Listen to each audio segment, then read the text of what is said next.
Good evening. I would like to welcome everyone and call to order the meeting for October 1st, 2024. Welcome to those of you in attendance tonight and to those of you watching via live stream. Thank you for your support of Stanley County Schools. I would like to draw your attention to two sets of flowers placed on the dais tonight. The first set is in memory of Miss Tammy Mottzinger, prayers for her and her family. The second set is in memory of those lives lost in the western North Carolina mountain areas. The loss of life and devastation is almost unimaginable, and our thoughts and prayers are with those families and emergency workers. Please join me for a moment of silence for the two flowers mentioned tonight.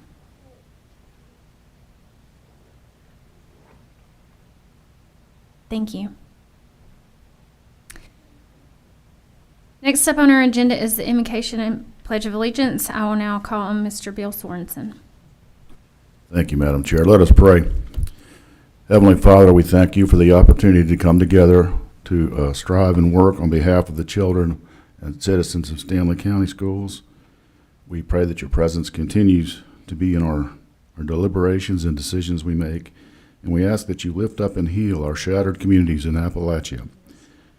Grant them the healing that they need to recover, rebuild, and move on.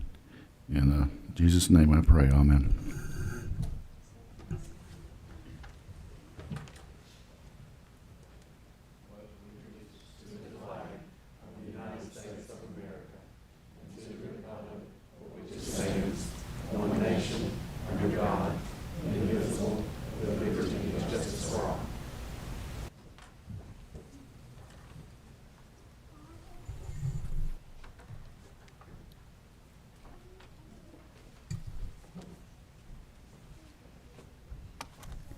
The first thing up on our agenda tonight is the Stanley Stars recognition. Good evening, board members. Each month, Stanley County Schools selects 2 stellar certified and classified employees to recognize and celebrate as Stanley Stars. In the month of October, we would like to recognize Mr. Gregory Delaney, 7th grade science teacher at Albemarle Middle School. Unfortunately, Mr. Delaney was unable to join us this evening as due to the hurricane, all of our Stanley Stars were given late notice. Mr. Delaney is being recognized for his remarkable adaptability and commitment to student success. When asked to switch from teaching 6th grade math to 7th grade science on short notice, Mr. Delaney embraced the challenge with enthusiasm and creativity. His ability to make complex concepts accessible and engaging has inspired a love of science in our students. Thank you, Mr. Delaney, for your flexibility and dedication to fostering a positive learning environment.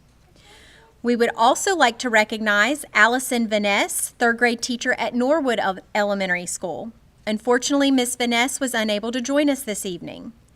Ms. Vaness is a tenured teacher that helped lead the 3rd grade team to success on EOGs at the end of last year. She mentors and collaborates with those on her team while also learning from them. In her classroom, she holds students to high expectations, pulling out each student's natural competitiveness, spurring them on to continuous improvement. This work is evident in both her students and in the data coming from her classroom. Students are able to speak about areas they need to improve in, as well as areas in which they excel. When students know their data, it translates into them being successful in school. Last year, Ms. Vaness had 74% of her students grade level proficient on the ELA EOG and 79% of her students grade level proficient on the math EOG. The work she puts in daily helps to ensure that the students of Norwood have a solid foundation for their future. Next, we would like to recognize Ms. Janie Shue, teacher assistant at Albemarle Middle School. Ms. Shue, will you please join us up front?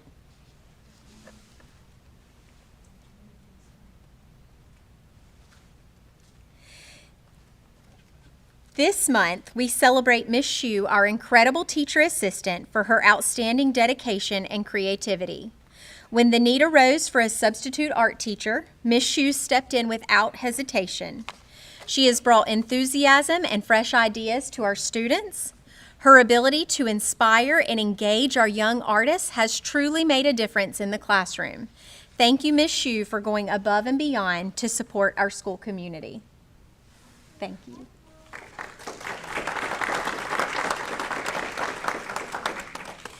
And lastly, we would like to recognize Tanya Edwards, teacher assistant at Norwood Elementary School in absentia.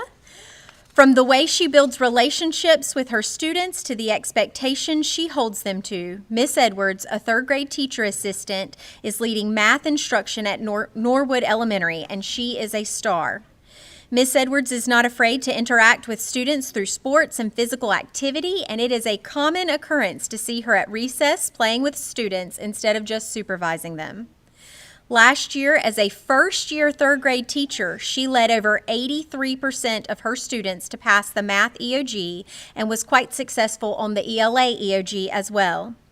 This year, despite choosing to be a teacher assistant by title, she wanted to continue the work she started last year, stepping up and volunteering to teach third grade math.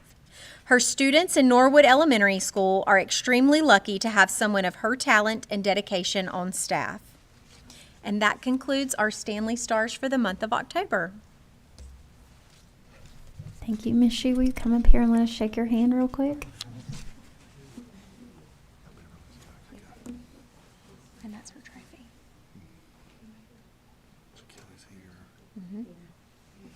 And then we do the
Okay, you want me to do the next one? Okay. Next. I was just going to give her the opportunity to kind of.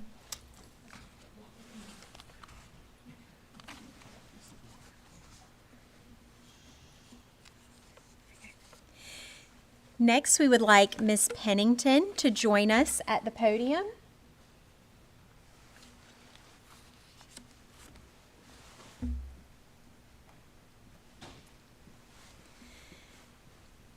Miss Beverly Pennington, Albemarle High School principal, has been honored with the Charlie Adams Distinguished Service Award for Region 6 by the North Carolina High School Athletic Association. This prestigious award is presented annually to one outstanding individual in each region with over 10 years of experience in education and athletics, recognizing those who regularly go above and beyond the call of duty. Thank you, Ms. Pennington, to your dedication to your students and to Stanley County Schools.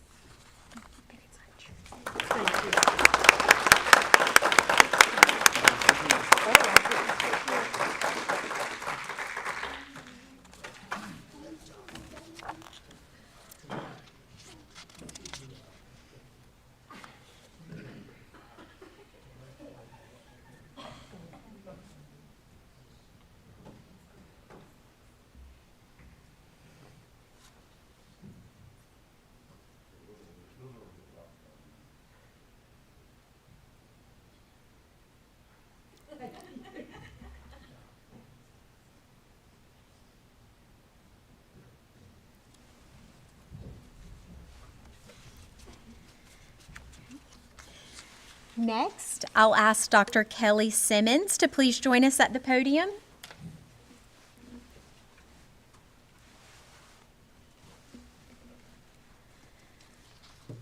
Dr. Kelly Simmons, Stanley Early College High School principal, successfully defended her dissertation, Perceptions of College Readiness. Dr. Simmons has earned her doctorate from the University of North Carolina at Charlotte. Thank you, Dr. Simmons, for being an example of a lifelong learner to the students that you serve.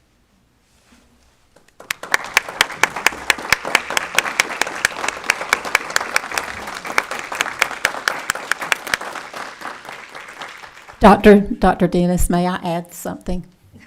Just in case the board does not know, Miss Kelly Eford Simmons was my 4th grade student at Indy. She taught me well, my favorite. Very good.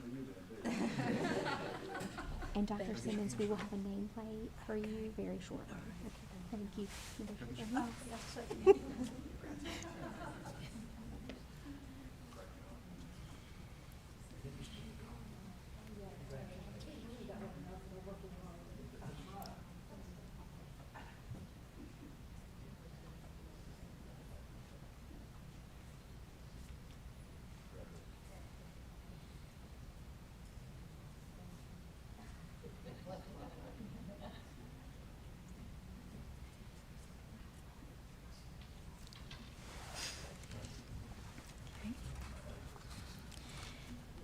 At this time, I ask for all members of our Board of Education to stand and be recognized.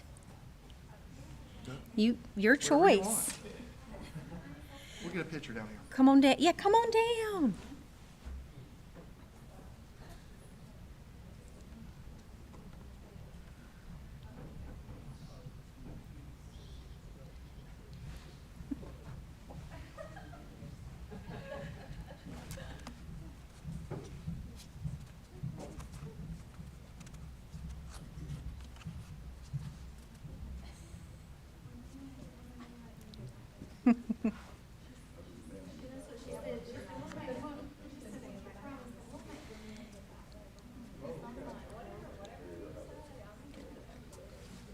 In September, Stanley County Schools Board of Education received the Gold Bell Award for Training Excellence and Commitment during the 2023-2024 school year.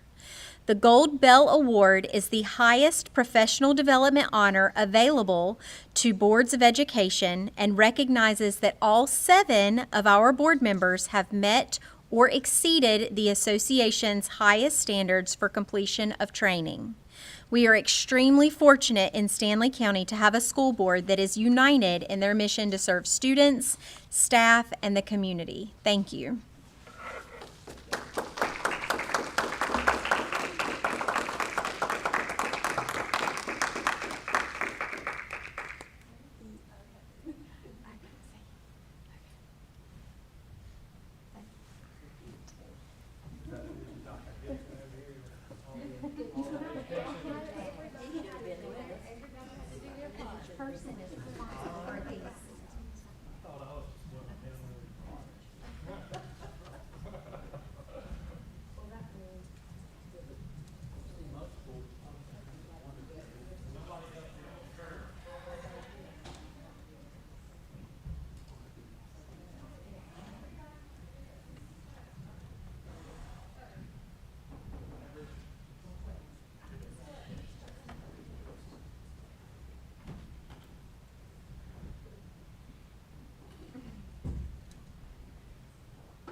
Madam Chair, Yes, ma'am?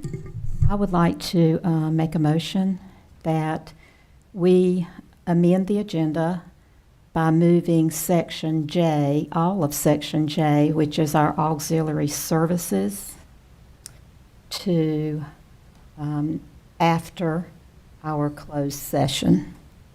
Okay, I have a motion to amend the agenda for all of Section J to come directly after the closed session. I have a motion and a second. Any discussion? All in favor? Any opposed? Okay, that has passed. Thank you. Now that we have finished our recognition portion of the meeting, next up we have closed session. We will go in, I will entertain a motion to go into closed session for personnel matters, NC General Statute 143-318.11A6, student matters, NC General Statute 143-318.11A1, attorney-client matters, NC General Statute 143-318.11A3. Move we go into closed session. I have a motion and a second. All in favor? Any opposed? We are now in closed session.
One signed up tonight.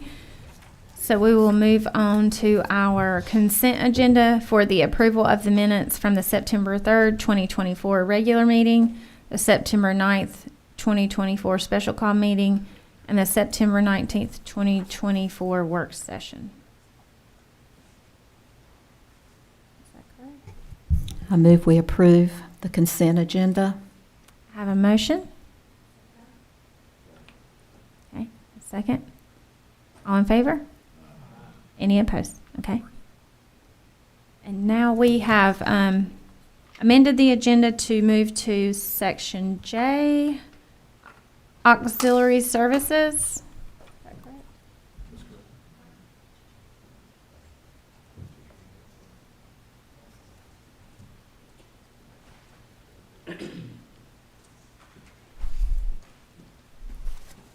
Mr. Benton, that's you. Sorry, we moved you around. Board, Madam Chair, thank y'all for allowing me to come to speak with y'all tonight. Just a couple things. Richfield Chiller will do it first if you're okay. I bring to you the installation cost of a chiller that we purchased for Richfield Elementary.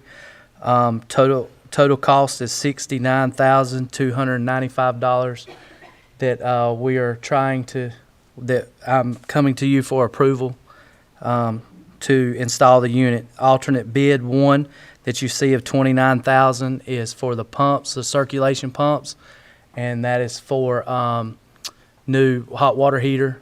Most of the time when you replace a chiller, you go ahead and do the circulation pumps because it's pretty much part of the unit itself. So I'm looking for an approval from the board. Sorry, I was signing something. Did you give the total amount? $69,295 total amount. Garmin Mechanical Services. For So the Garmin board would be approving the $65,000 and some change. Correct. For Garmin Mechanical. And we have a recommendation for a motion from Mr. Benton. Second. I have a motion and a second. Any discussion? Yes, sir. Actually, we will have that job completed before December, the end of December. So we're waiting till we get through the cooling season, and then we're going to go into to putting that chiller in. We have the chiller right now, and the chiller's actually sitting in Charlotte. And so we'll Garmin Mechanical, if this is approved, they will have the chiller and store it for us. Mr. Benton, Yes, ma'am. can you tell me what the age was of the chiller, the items that we are replacing? What kind of age was on those? So I'm going to say that the chiller, the rough age, we can't see the tag on it, but the rough age on it was probably 20 years old, which is reach its life. They're only good for about 15, 20 years.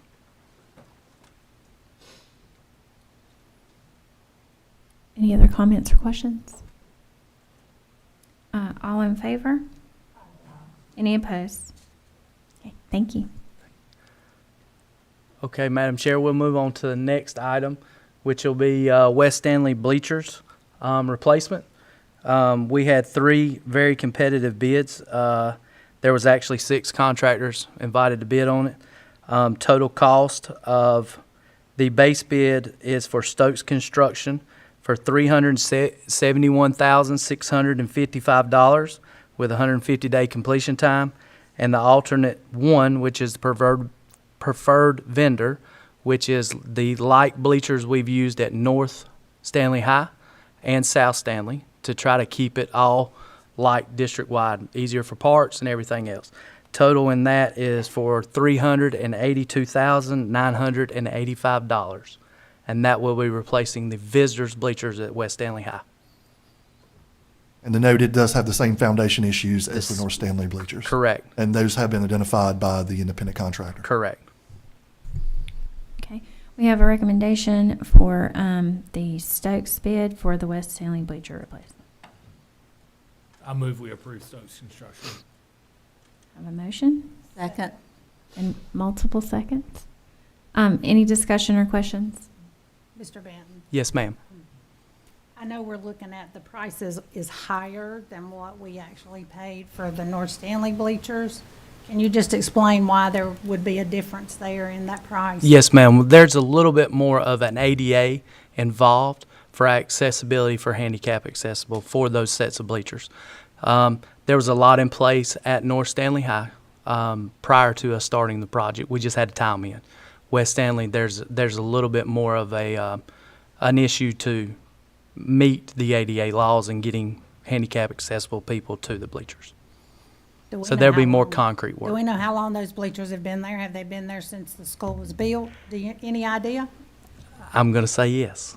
They've been there a very long time. So And Mr. Benton, I know the North Stanley project, the timeline for completing those bleachers was a bit of concern for that school. Do you have a timeline for these to be completed if this is approved? if this is approved, we have 150 days will be on their contract from the date they have a purchase order. And so I've spoken with the school. If we move forward with this, then we'll have accessibility to the bleachers as soon as football season's over. And we'll safeguard the area to where they can still hold soccer events and sporting events and that such. Will we have to bring in additional bleachers like we did? No, ma'am. So I've spoken with the school, and what we're going to do is they've agreed that we will section off one side of the bleachers on the home side for home and home spectators, and then the other side for visitor spectators. So they'll be able to separate it. Thank you. Any other questions? All in favor? Any opposed? Okay, this is passed. Thank you.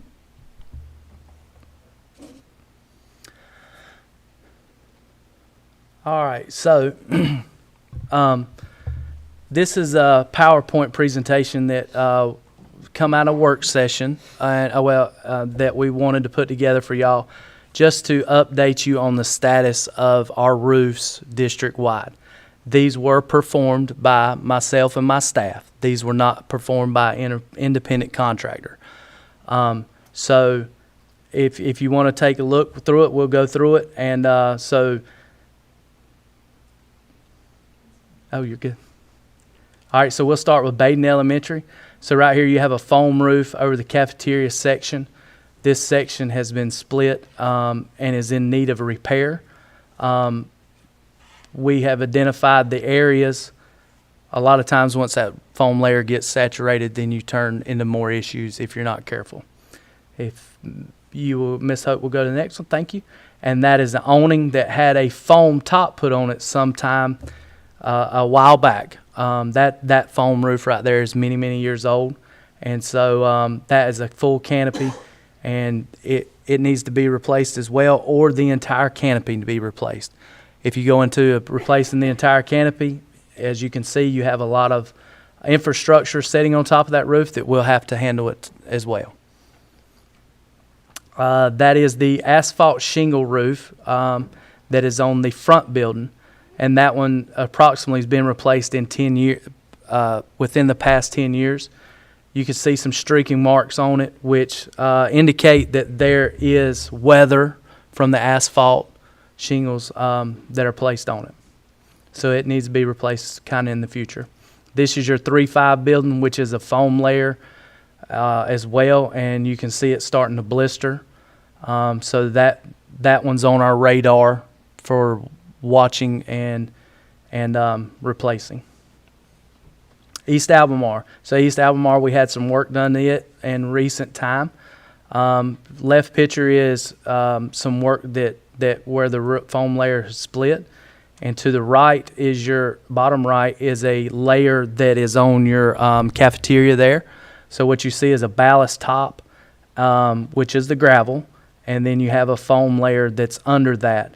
That is obviously a patch of an area that leaked at some time. Locust Elementary. So Locust, same thing there. We have ballast roofing with foam. You can see some penetration points there. Just one quick note I want you to know about the ballast roofing is as my guys get up there and work, or anybody else, they walk on that. That's a penetration point from the rocks. So we have to safeguard it as best we can. That's the Jeff Shelton building there. And then We'll go to, this is the original building, and that's some seam damage that is done with the flashing. It's starting to decay on the outer half of the seam. This is in the office area. This is where a veneer wall adjoins a wall that is lower than it. That is the metal flashing that is gone. That's indications of the metal flashing being gone where the two walls meet each other. Millingport. So Millingport here, same thing, gravel ballast roof with foam underlayment. You see some roof drains there that have been tried to have fixes on them in past years. And that's on the main building there. There is an outer patch job that was done in some recent time. That is your outer foam layer where the gravel's been raked back, and some patching's been done on that foam as well. Norwood. So Norwood, there again, you see the rooftop is a gravel top with a foam layer. The roof's starting to blister, and the heat of the summer is starting to really show on that roof. Richfield. So Richfield, there was some work conducted on that roof. That roof, in a TPO roof, was installed on a section of that. That roof is in great shape, the TPO roof. Here you will see EPDM roof membrane that is starting to decay and actually is turning loose on delaminating from its bottom layer. There's your foam over top of your gym. You can see the streaking that they're starting to early stage of deterioration there as well. Stanfield. So you have a foam roof on your left, and that is over the cafeteria. It's starting to show its life and wear and tear as well. And on the right, you see an awning. The awning's very close to need to be replaced. We are caulking several holes in that area, just trying to keep it dry up under them as best we can. Albemarle High School.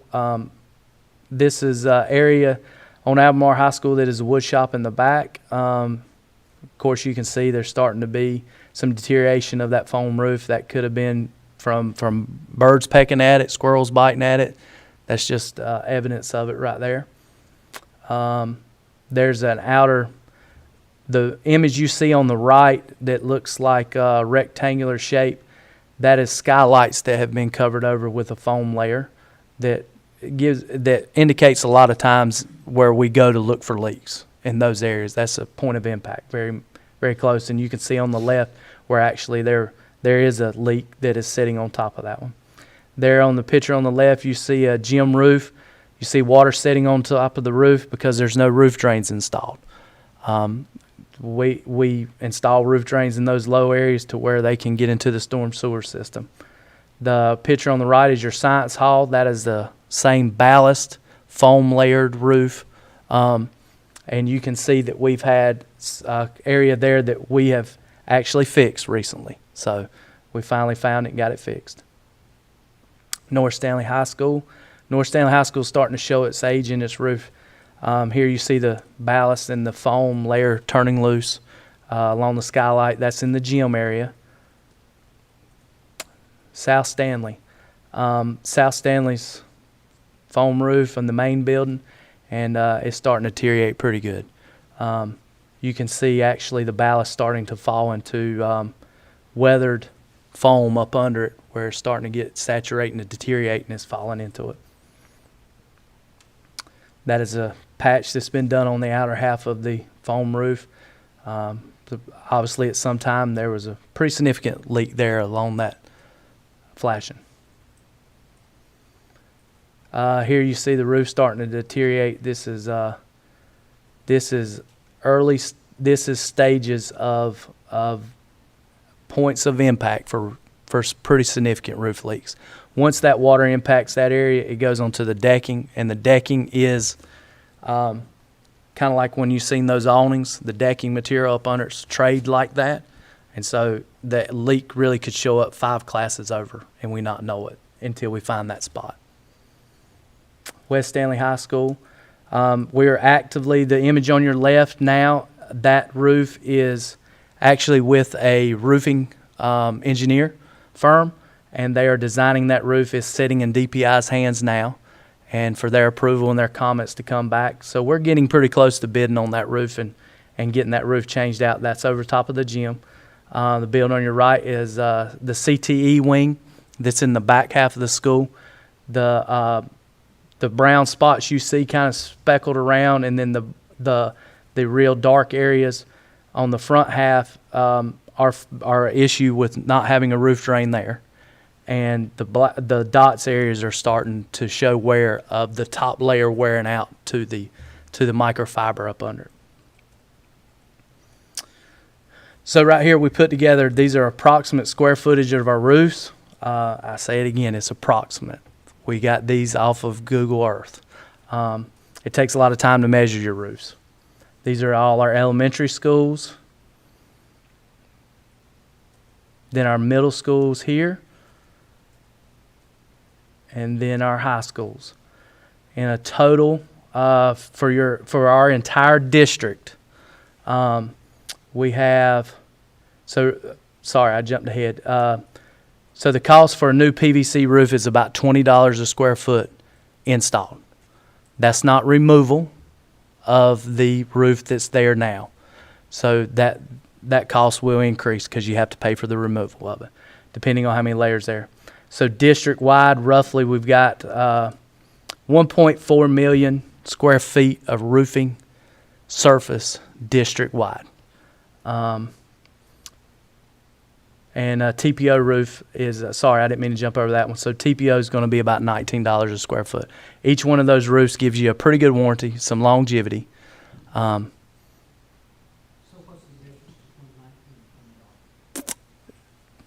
There's just the TPO roof and a PVC roof is just a different material used. PVC's on it doesn't. Some spots of it doesn't have the membrane in the middle like the top TPO level roof does. It's just whichever one you prefer. They both have the same warranty, so they're going to run you about the same life expectancy. Most of the time we throw them in bids nowadays when you bid a roofing job because it's how easy and readily is one of them versus the other available. Roofing materials can hold you up a very long time, depending on petroleum costs and stuff like that. Ma'am? The TPO and PVC? I mean, you're going to have maintenance on them. But in general, you most of these roofs, you'll get a 20-year warranty with them.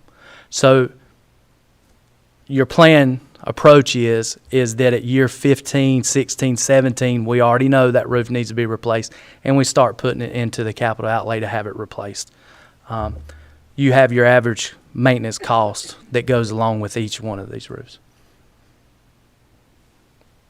Any other questions? What's the urgency on the roofs? Because it looks like, according to the presentation, like West Stanley and North Stanley are in a pretty dire situation. Obviously, you've got DPI working on the design approval for West Stanley, but I ballparked over $28 million. Correct. In roofing. Correct. Here. But it looks like some of these are urgent at the high school level. Correct. Some of them are urgent. We have active leaks in our schools right now. My guys do a great job with it, trying to keep up with them. Storms come, makes it tough. But the urgency, I would suggest that the urgency of getting these roofs replaced is in the very near future.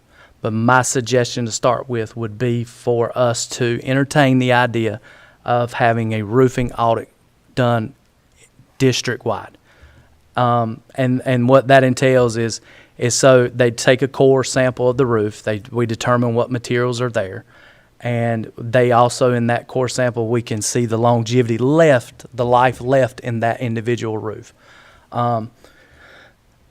Then it puts you on a rotation. They can help spell out that rotation, how many years. We need to project the amount of money for each year for 10 years of what we need to spend.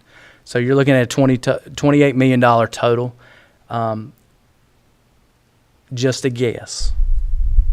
I would say we need a commitment of $5 million easy a year to handle what we have there. and that only puts us in a 5-year rotation. So that's a guess, but I would lean heavily on a roofing consultant firm to help us with that.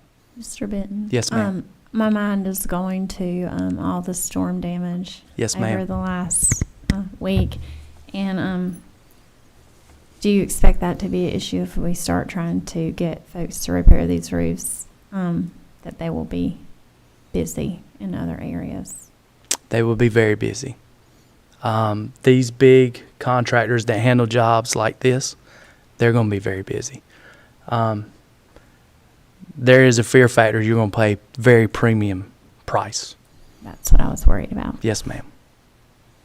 A full roof audit will take us 6 to 8 months to conduct. So it will take some time. I got a real quick question. Yes, sir. Specific. The ridge cap on the metal roof at Aquadale, do we Yes, have sir. that ridge cap on the way or what? Because We that are- leak's continued. It's continued. We have chased the leak to narrow down the spots that it is, but we are ordering a ridge cap to go on that roof.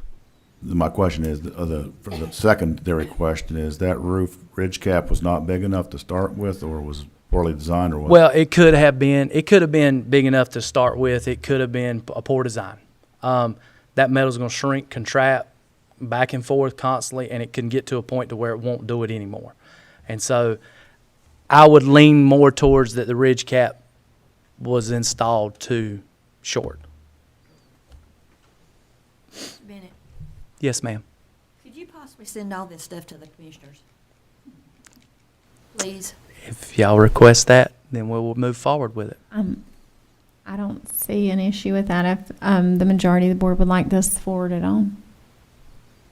I think we're gonna have to, because I'm just Yeah, over here I mean, crunching numbers. this and is ridiculous. it's over, you know, just a ballpark estimate, like for West Stanley, for example, it's over $2 million. So we're sort of back to, we're gonna start pouring millions of dollars into the facilities that are really old. Correct. Well, I'm sitting here We thinking, only got 4 million in capital. Yeah. That's really just not gonna get it done to tackle all of these dire situations. well, and I'm thinking, he's saying he's wanting to really do a roof audit to see kind of where we are. And if we're 6 months out and everybody else is rebuilding homes and roofs 6 months from now, we're going to be way further than 6 months out. Yes, ma'am. And these ones that are not looking very well right now are going to be looking even worse. Yeah. And some of the issues at Albemarle High School, I'll just reference it, is the amount of the trees in the front of the school. They are very nice. The amount of leaf litter that they create on our roof creates a major, major problem. Not only that, limb breaks, it goes through our foam roof. So, we can go and trim the trees back, but that one limb, once we cut it, there's 5 limbs. So you 5 times the amount of leaves. So we need to do some serious thinking of the future of what we want to do in that area. High school, don't you already have that? Aren't you going to put that under contract soon Yes, sir. without having the consultants look at it? No, it's already been looked at by the consultants. They did a core on it. So we know each roof layer that is in there. We went all the way to the decking on it. For the main office, the auditorium area, and the gymnasium, all that will be replaced at one time. We thought that there might be an opportunity to seam them together between the old foam roof and the new TPO we're going to put in. But there's no warranty on that joint. They won't even offer me one. No contractor will. So, with that being said, the smart thing to do is to do it all at one time over that entire area, one roof system, and have it on the same year warranty. Once we get through with West Stanley, what would be the next school that you think would be in line that would need a new roof at that point? I'm going to say once we get through with West Stanley, we really need to look hard at moving over to Millenport. We don't have a lot of roof leaks there, but that roof is showing some deterioration pretty significantly. We have areas we need to address at Locust. We can't continue replacing ceiling tile and letting it keep infiltrating our building. It's tough to determine without a real professional suggestion. We have areas at our middle schools that are leaking on the face of the gym. That was a very poor design. My guys have done a great job in years past trying to keep it out, but now we're to a point to where we need to address the issue and fix it. We had 9 trash cans just down the hallway at West Stanley Middle in preparation for Friday. Are all of our roofs foam roofs? A big portion of them. We do have some TPO roof. You have a TPO roof at Richfield that was recently installed. Great roof system. You have one version of a TPO roof in the Math Science building at the front of West Stanley High. And you have some metal roofs district-wide. You get into Albemarle Middle and you go to Aquadale. There's some metal there. There's some TPO there. There's only one foam roof. So, I mean, it's kind of scattered, but you have a heavy volume of foam roofs. And I believe you mentioned to me that the foam roof actually holds water in the foam. So when it rains, we have water sitting in the foam, weighing down the roof. Well, all it is a big sponge, just like you have in your house when you wash your dishes. Once that foam of the sponge gets infiltration in it, it holds water, sits there. Then if the roof is holding significant amount of water in the foam, there's some infrastructure issues that could occur if we're not proactive and get on it very fast. And this has been the method of fixing roofs, I guess, in the county, just due to budgetary Correct. concerns over the last maybe 20 years. That's what I would say, that more than likely it was just budgetary items to get issues tried to take care of as fast as we can. They're just not long-term fixes. Foam is not. Mr. Benton, you said that it would be 6 months or more to do the audit. Do you know what the cost of that might be, or a rough cost of that? A rough cost of the full building audit would be roughly around $100,000. That'll be for every single building this district owns. So it would be roughly $100,000. Okay, thank you. Per each building. No, sir, that's full district. Okay. Then that, and what that $100,000 would purchase for us they would go in and analyze each roof, and they would put it in a folder for us, and they would give their estimated longevity of the roof, when it needs to be replaced, maintenance cost. A full building audit like I've done in the past it's very helpful on a maintenance end for us. We know the reoccurring cost. We have the warranties. We know when all that's going to happen. So a full building audit's definitely the way to go. For us to get started with this, since it seems rather urgent to me with the discussion that we've had, what do you need, like, from the board? Is this something that needs to come out of facilities committee that we bring before the board, or can we just do something tonight with a recommendation for Mr. Benton to go ahead and be looking at and auditing? Do you have any formal pricing from any? I do have a formal pricing from one that was dated to me, and that I'd started looking at these roofs January 10th.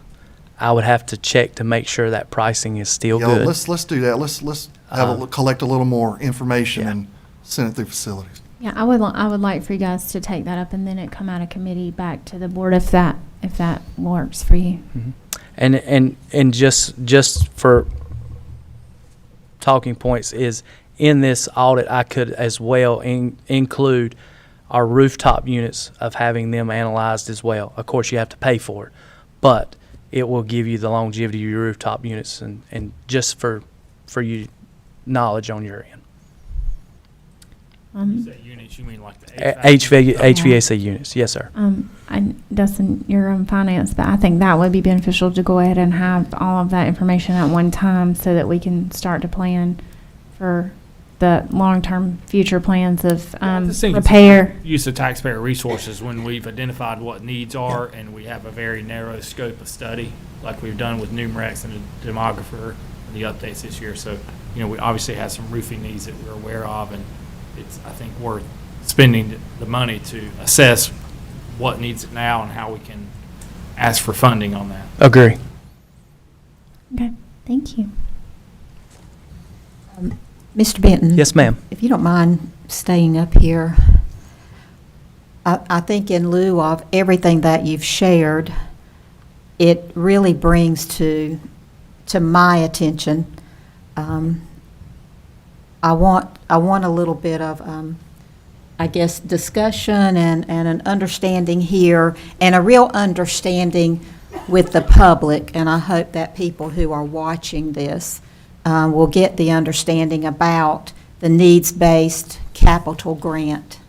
So much of what you're talking about here can fall into our needs-based grant, but I've had people who have reached out to me, and especially it's the people in the western end of the county, West Stanley Middle School, knowing that they are going to need that addition, knowing that we need to expand the whole parking area out there, and a lot of that is for safety purposes as well. This is why the needs-based grant is so important. I want to run through with the board just a timeline, and I think the board may have some questions for Dr. Dennis as well as even for you, Mr. Benton. But for the board to understand, Dr. Dennis emailed the county manager, Andy Lucas, on August the 19th this year, 2024, with the information that was needed for the grant application. Mr. Lucas denied pursuing that grant in his email. There was a correspondence. It was a copy of the grant application, yes. Okay. A blank one, yes. Okay. A joint facilities and commissioner meeting was scheduled, okay, and it was scheduled earlier, but due to some things here with Hope and her mother, we rescheduled that joint meeting for September the 6th. So it's just been recently. During that meeting, and all of us have notes about this, during this meeting, there was a great, enormous discussion about the grant information, the details and the deadline for that grant, the needs-based grant, that it had to be turned in by September the 13th, 2024. We discussed in that meeting the loss of a grant priority ranking with DPI if Stanley County Schools did not submit an application. If I remember correctly, and I've talked this over with Mr. Lisk, we were in a queue, and we were in a queue somewhere that upper 40 range. I want to say it was like 47th or something like that in a queue. They dropped us out of queue Okay. a year or so ago. All right, but that was, Yes, at one point we were. yes. So to get back into that queue, we needed to do that grant the needs-based grant application. That was discussed Because- with the commissioners in Yes, committee yes. on September the 6th. Yes. And what I have had posed to me was, and we all know here, the commissioners approved the West Stanley Middle School addition in 2022 on our needs-based application, but denied it now for 2024. I want the board to understand that. We discussed in that meeting 3-year waiting period for the next grant opportunity That basically, that was what it would end up being, like a 3-year period, if we just did not follow through with this grant application. Well, to clarify that point, Mrs. Gibson, if we were to get awarded, say, like a West Stanley Yes. edition, Uh-huh, then we're taken off the list. yes, We no longer have. right, The committee felt that Right. was a smaller project relative Uh-huh. to the other needs that right, our board may feel we should go after the larger money. right, okay. And just one more clarifying point, if we were awarded and for some reason it did not work out, we could always revert it back, correct? You have 24 We have months. 24 months, okay. I want the public to understand that. And also, Ms. Gibson, I want the public to understand that when we're saying needs-based grants, the county is paying a 5% match. Match. It is not the entire amount, it is only 5% of the amount of the grant awarded. Lottery program. Yes, okay. I Okay, think they need to understand too that we actually gave the commissioners 4 applications. One for a new Ober Elementary School, one for an addition to West Stanley Middle School, and then one each for 2 different high schools. So there was a total of 4 grant applications that were given to the commissioners for their approval. So they could have à la carte pick and chose or accept it all. Okay, thank you. and since we're going back to, well, the fact that we had those 4, I know in speaking with you, and this was brought out in our joint meeting with the 3 commissioners. It was brought out that for West Stanley Middle School addition, that it would probably cost around $12.5 million, Yes, ma'am. which would leave the commissioners with a cost of around $625,000. And that's all, Correct. To the taxpayer. to the taxpayer. Taxpayer would only have to pay the 5%. And Yes. then the state return of the lottery proceeds would fund the rest of that. Now, could you even estimate, because we were awarded, well, not awarded, they signed off on this in 2022 for the West Stanley Middle School addition. I'm just wondering what that cost. Do you even know, like, what an estimated cost might have been for West Stanley addition in 2022? I can give you rough square footage price, and a rough square footage price in 2022. Most of that stuff was about $250 a square foot at that time. Of course, it goes along with the furnishes that you finish it, but in general, it was $250 a square foot in 2022, probably. So, Mr. List, you doing that math for me? It Well, we depends know it on. was significantly less than, Than the $12.5 million that it's going to cost? yes, when you go to the Department of Public Construction and you look in this readily available public information and you look at buildings built since I think they go back to 2010, you see it was in the hundreds, and now we're in the 400s. So it's only gone up. It's the rate of that growth has varied, and obviously we've been through a high inflationary period. It hasn't gone back down. It's only gone up, and the cost of a lot of this construction and our needs here far exceeded our revenue growth as a county through tax revenue and other streams. And just one more clarifying point, just for the public in general. These funds go out regardless of how many schools kind of apply for them or not, correct? Like they award a certain amount, a dollar amount. It's a great question because Superintendent Truitt, North Carolina State Superintendent Truitt, she has been delegated some responsibility on how from the state Congress on how to divvy that money. And so one of the ways that we were told on all the calls that she would determine how they get that is looking at what kind of money can if you raise taxes 1 penny in your county, what does that generate in revenue? And here, I think the last report showed about $724,000 for our county. I'm sure it's probably a little higher now, plus or minus. So they were giving it initially to a lot of tier 1 schools.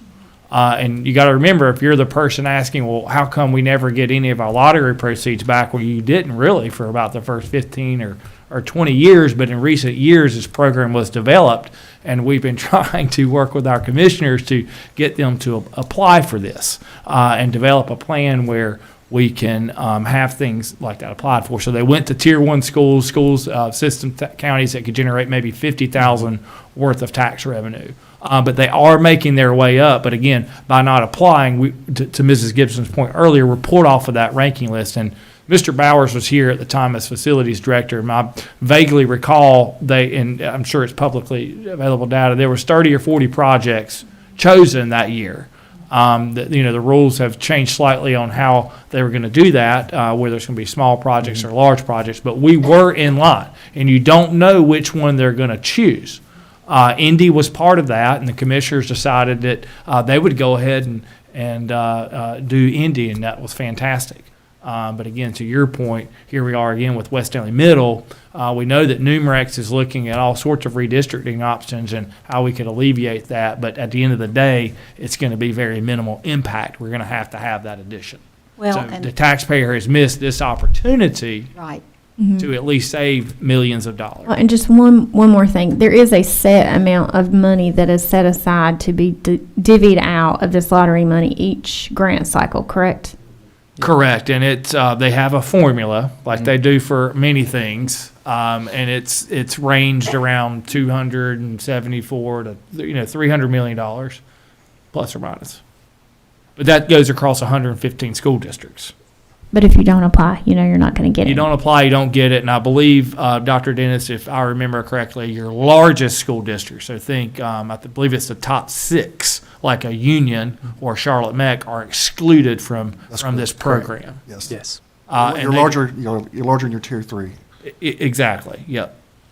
And I think what we were hearing also, and all of this again was brought out when we met, our committee with the 3 commissioners, that at first we were just seeing the money going to like your Tier 1.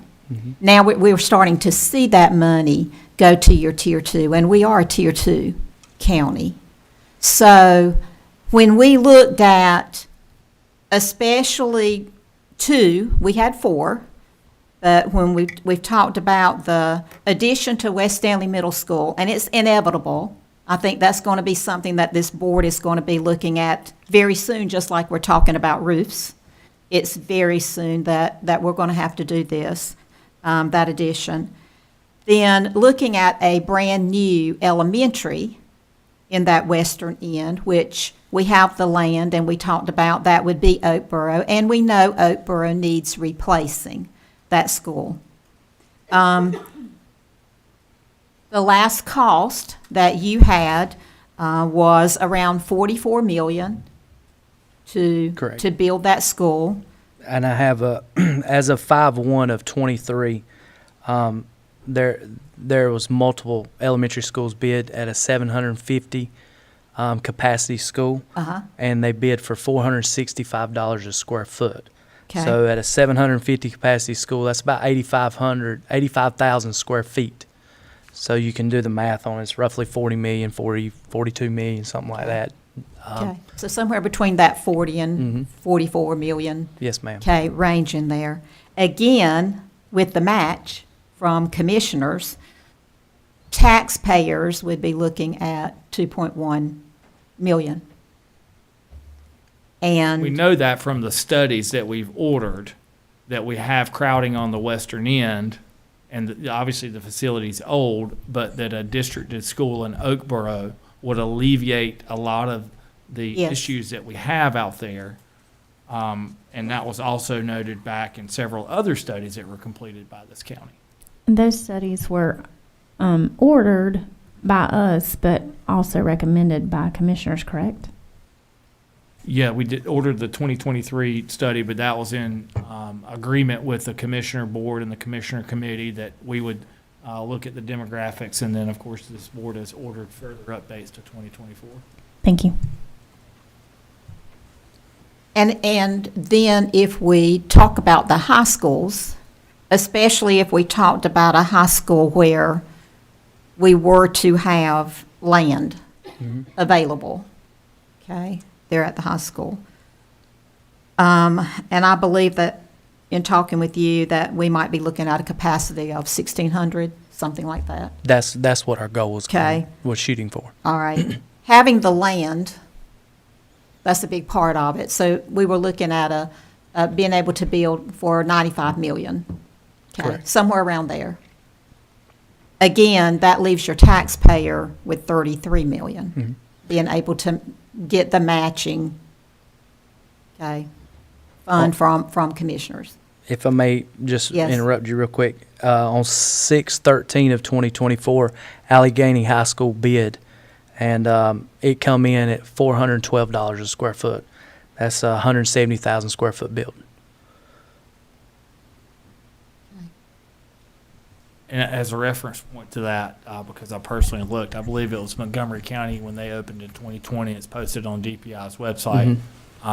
Their cost was around $285 a square Correct. foot at that time. Yes, sir. I think what, in my talking with some neighboring counties as well, it's disturbing that we did not go after the needs-based grant money. Because for what, Dr. Dennis, and even before you were here, we were applying for these, even before you were here. And, you know, we were getting told pretty much it's going to go to those tier 1 counties. It's going to go to those low wealth counties. Your odds of getting the needs-based grant, okay, was not so high at that time. Then we started hearing, and from Catherine Truitt as well, the monies are going to your tier 2 counties. So your tier 2 counties are going to be receiving monies to build new schools, to build new additions. And I felt personally that out of these 4 needs-based grants that were submitted to the commissioners, I felt confident that one of them that we would get, that we would be able to get the funding for whether it was the West Stanley Middle, whether it was the brand new elementary. And we know that in past with needs-based grants that many times they are granted for brand new buildings. But I felt, for the first time, I felt very confident that we would be able to get one of these. So I wanted to go back through and let the board know how our timeline of our committee working with the commissioners, the 3 commissioners, they all had all the information that we have gone over here and that we've continually gone over. They all had this information at hand. And I know that, you know, they were requesting, we want this full-blown facilities study done. Well, you know, when we came back with a question of if we have a study done, a study which we felt like needed to be rather narrow in its scope, could you give us assurances that action would be taken from the study? And the commissioners gave us no assurances. I want this board to know that. No assurances were given to us. None, and in fact, the county manager mentioned in that same meeting that, you know, referencing the Cleveland County study that had several $100 million worth of a capital improvement plan, that here, the county would, anything at 60 million and above would go for a bond referendum. So we spent a lot of time talking about this capital needs-based grant, the deadline. They had questions on the priority, and their commissioner committee is Chairman Lawhon, Vice Chair Mike Barbie, and Peter Asciutto. So the point of ordering a full-blown, let's look at every building again, when there's been no action taken on these buildings, and going across the entire county to come up with several $100 million that they aren't going to pay for now, and they're only going to kick it up to a vote. In 10 more years, when they've not done anything, it's going to be drastically higher, and it's a real waste of taxpayer resources. So just like this roofing study, or just like identifying Oakboro by the population forecast and the movements and the demographics who've been pretty steady over the last 20 years since they've been completed. We've identified that we have a really old building structure in Oakboro, and that we have a crowding population on that western end. And that municipality has an SRO, they provide a police force, I know it's the county now, but that would fit very well. So the limited study, we're using the taxpayers' money more wisely and more fiscally responsibly than ordering a full-blown study on things that we're not even going to do. So yes, to your point, I was in there.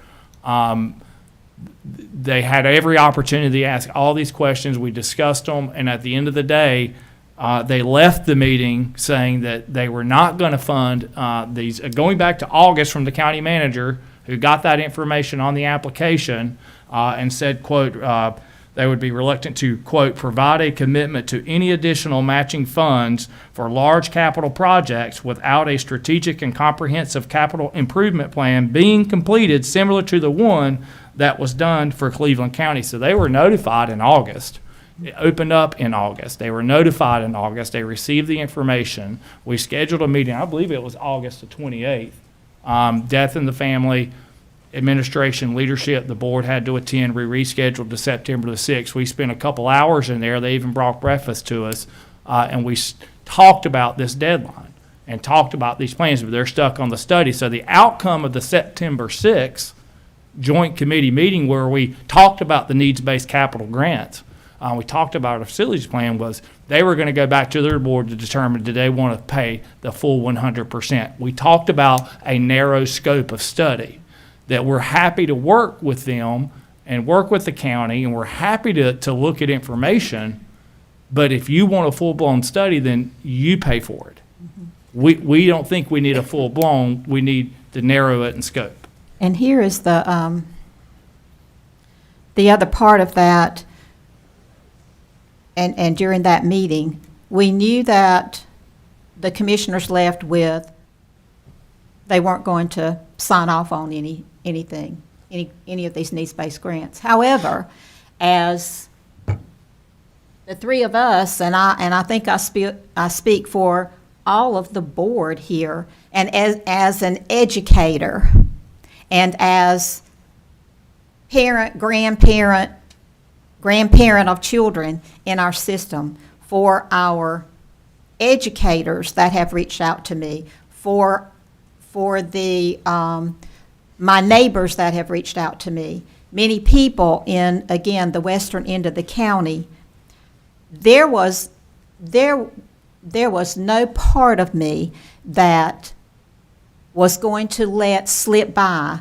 the opportunity for us to apply for a needs-based grant and hope that we would get one of them, and in hopes that we would be able to move ourselves even up in the ranking even more, or in a queue. But I could not do that. So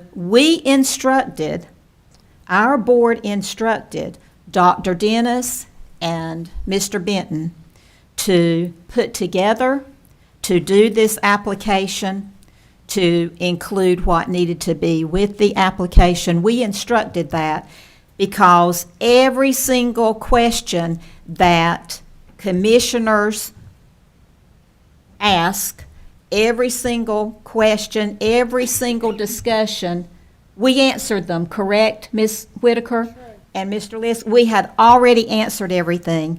So we instructed both of you to turn in, and I have been told, and I want both of you to know this, that I have been told our application And the attachment of the Numerex study with the population growth was excellent.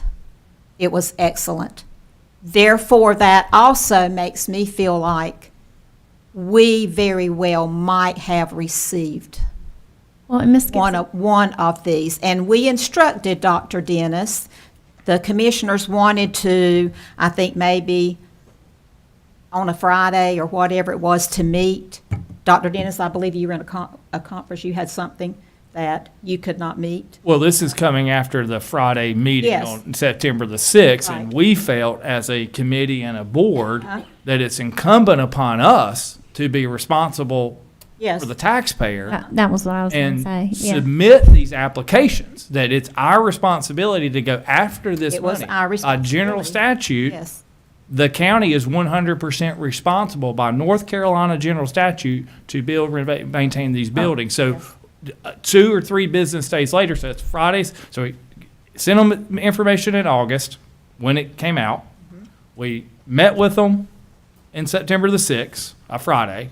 That next Tuesday or Wednesday, the 10th or 11th, I think it was, September, we talked about the deadline with them of September 13th, was that Friday. So they had a week. They had a week.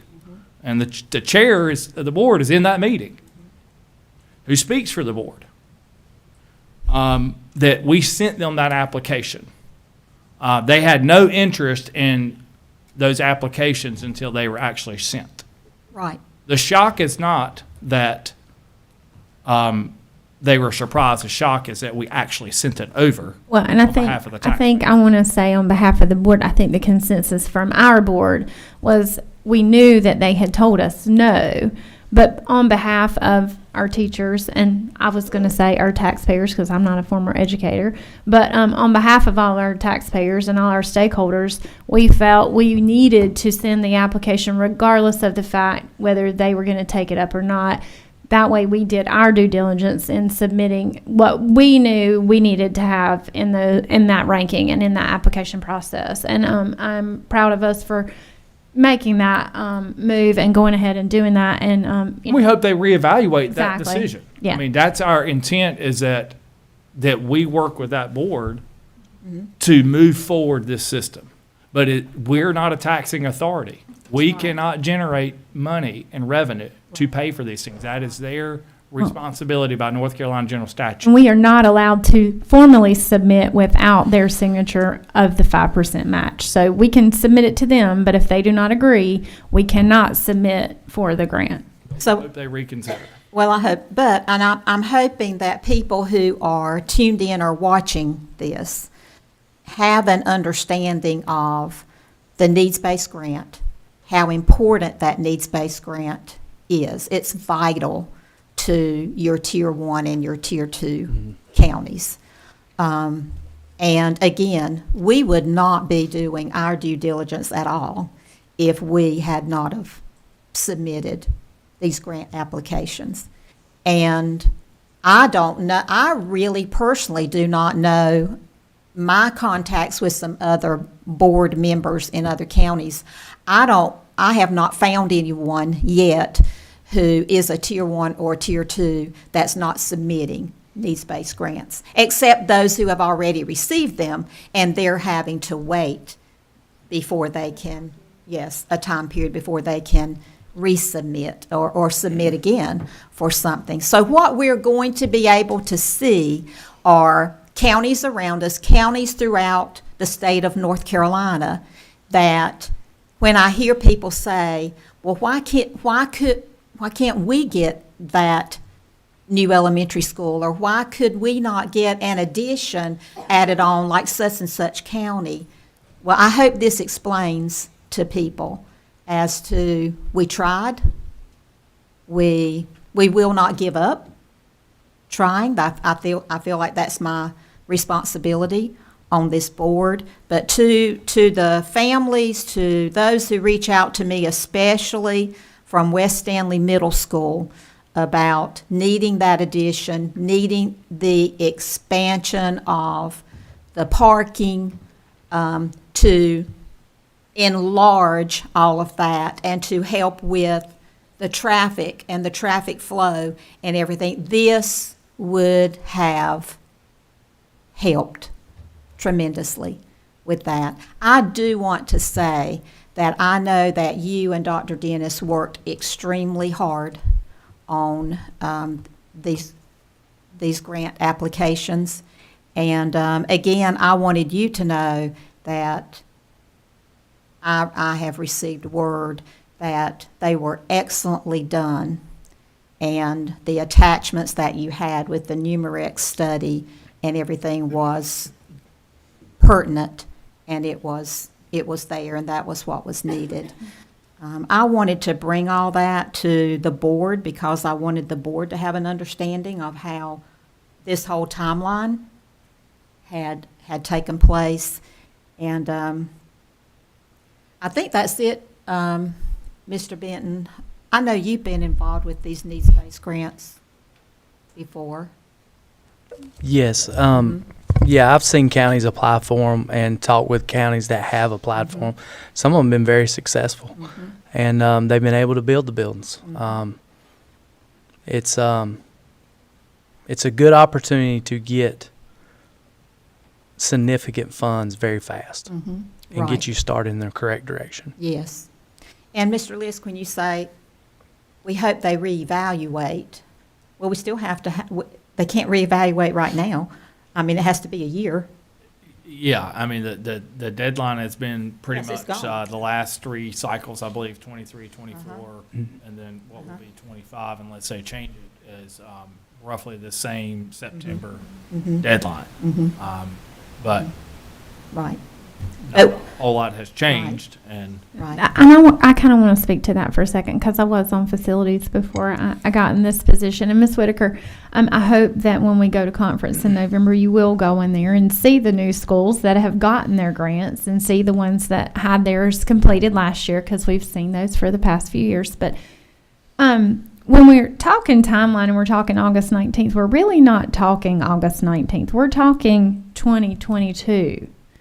Because we had these discussions prior to 2022. This process, for the most part, hasn't changed drastically since then. And they signed off on these in 2022.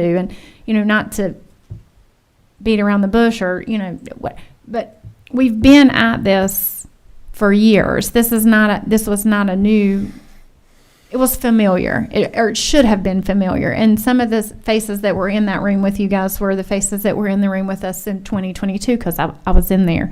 The process should not have been shocking, I don't think, at all, to that group. Hadn't changed a whole lot, maybe one or folks or so in or out on their committee. But so I want the public to understand that we have been at this, and I know you guys did new applications, and some were the same projects, some were a little different, but the process has not changed drastically since it started, correct? that is correct. I mean, No, the application's pretty much the same.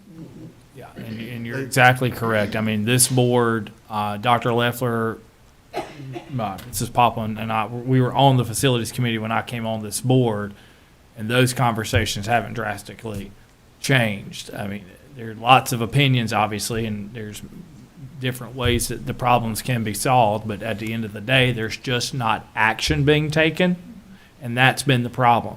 A large study in '05, no action taken. Very minimal, I think. I think it was Locust Edition at the time, which came in '09. 2015, a Cliff Notes version of the large study and no action taken. Out of our committee, we ordered Numerex with the commissioner committee at the time, the demographic study, because we wanted to see the population shifts. Where we might be, we've gotten Indy, and that's great, but we have lots of needs across the county, and we're going to have to raise the people, or are going to have to vote on it for large needs. But we've got to go for the grants for the taxpayer. And I think in our facilities committee meeting, which I'm assuming we'll be having one very soon, with the roofing audit and everything that we're needing to do. But I think we are going to have to also really move forward with an addition onto West Stanley Middle. and the expansion out there, and I think that's something that we have got to continue in our facilities discussion. It's inevitable that we have to do that. That's one thing we need for the public to really understand is how our capital outlay projects are funded. And because we do not have any tax leveling authority, that has to come from our county commissioners. They hold the purse strings, unfortunately. This board has no control of that. I heard Ms. Gibson make the comment that she could not, as a board member, sit by and let the opportunity of applying for the grants pass by. Then I heard Mr. List say that the taxpayers had lost the opportunity. The truth is that the commissioners took that opportunity from us. They could have signed off on one of those applications. They could have signed off on any of them, all four. But when they did not sign any, we basically lost the opportunity to apply for those grants.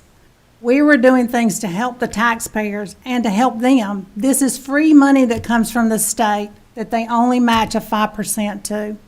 And that opportunity for us is gone for another year.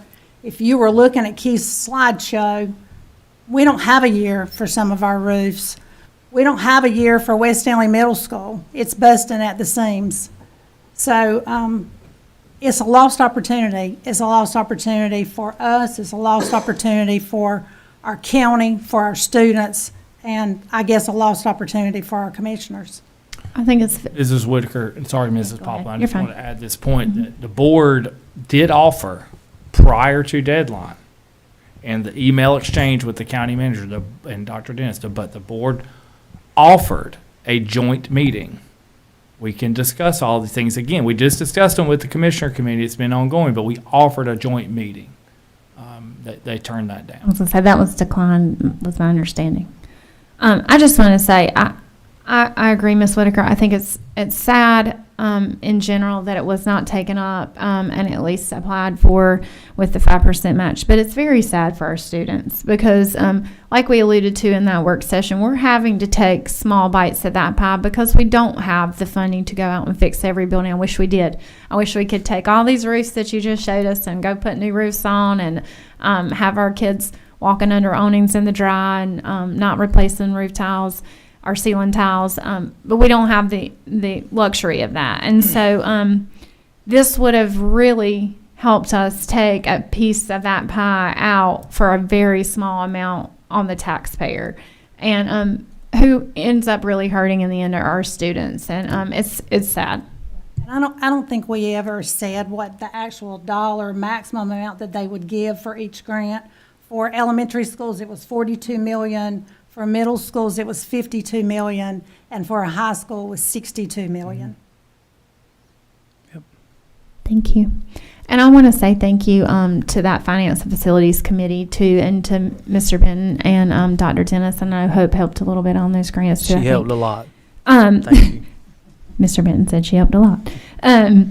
But I know you guys worked hard on getting those shored up, and it sounds like you did a really good job on that, and I appreciate that. And we're working hard to get the things that we feel we need for our students and the taxpayers and our stakeholders. And I would just hope that, like Mr. Liz said, that they would reevaluate and take another look and maybe not be a no in the very beginning, because that's what it felt like to me, and that's just my personal opinion. But when you know that came out and was like, we're not going to address this at all, that feels like a no, and you feel like you get shut down, even though we're trying very hard to make big gains for small amounts for our taxpayers without having to go to that vote and to get shut down. I just felt it was a sad day. It was a sad day for our students. That's really all I have to say. And the lost opportunity for the taxpayer. Again, I think Mrs. Whitaker and Mrs. Gibson said that. Yeah. Thank you, Mr. Benton.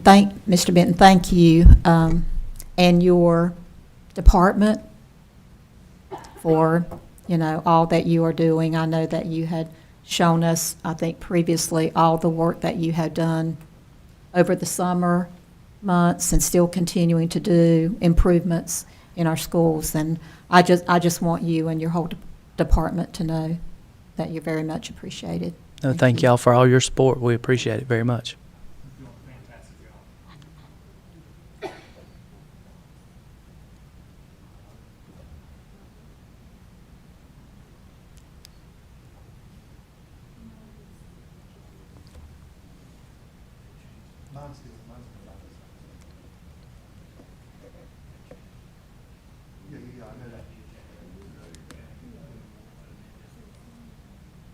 I'm under K, so K's still with K, so you go back up to the committees, yeah. We're going back to the North Carolina School Board, Okay. Since we amended our, thank you, Mr. Thank Benton. y'all. I We think appreciate I think it. you're Thank you done very right now. Since we amended our agenda, we're trying to get back on track here. So next up is, we're skipping back to G now for the NC SBA voting delegates for 2024. Hope has let me know that there are only 4 delegates signed up to attend the conference at this point. So unless there is other interest in attending, we are allowed to submit 4 names. So there really would be no need in voting. We would have 4. So who's going? I know that I'm going. Myself, Ms. Whitaker. I'm planning to go, but don't count me in for the delegate. Okay. I'll And Ms. Watson. Okay. So Just so she has our names then. yes, and I think the rules changed this year. Hope I'm going to defer to you because I know you were on that call. So to add Mr. Lisk as an alternate, he would have to submit now. Is that correct?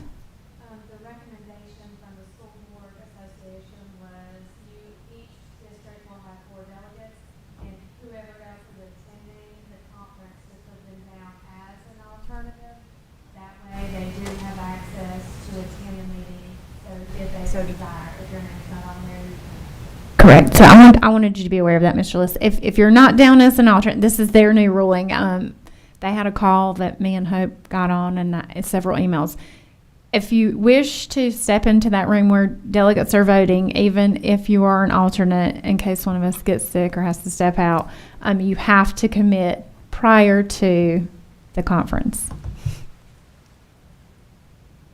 Thank you. So I will leave that up to you at this point. Decide now.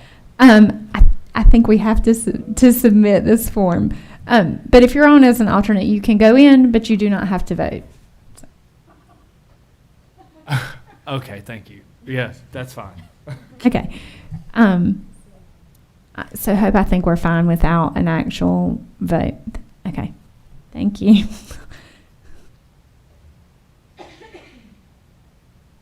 Next up, we have committee reports, and first I have facilities with Ms. Whitaker.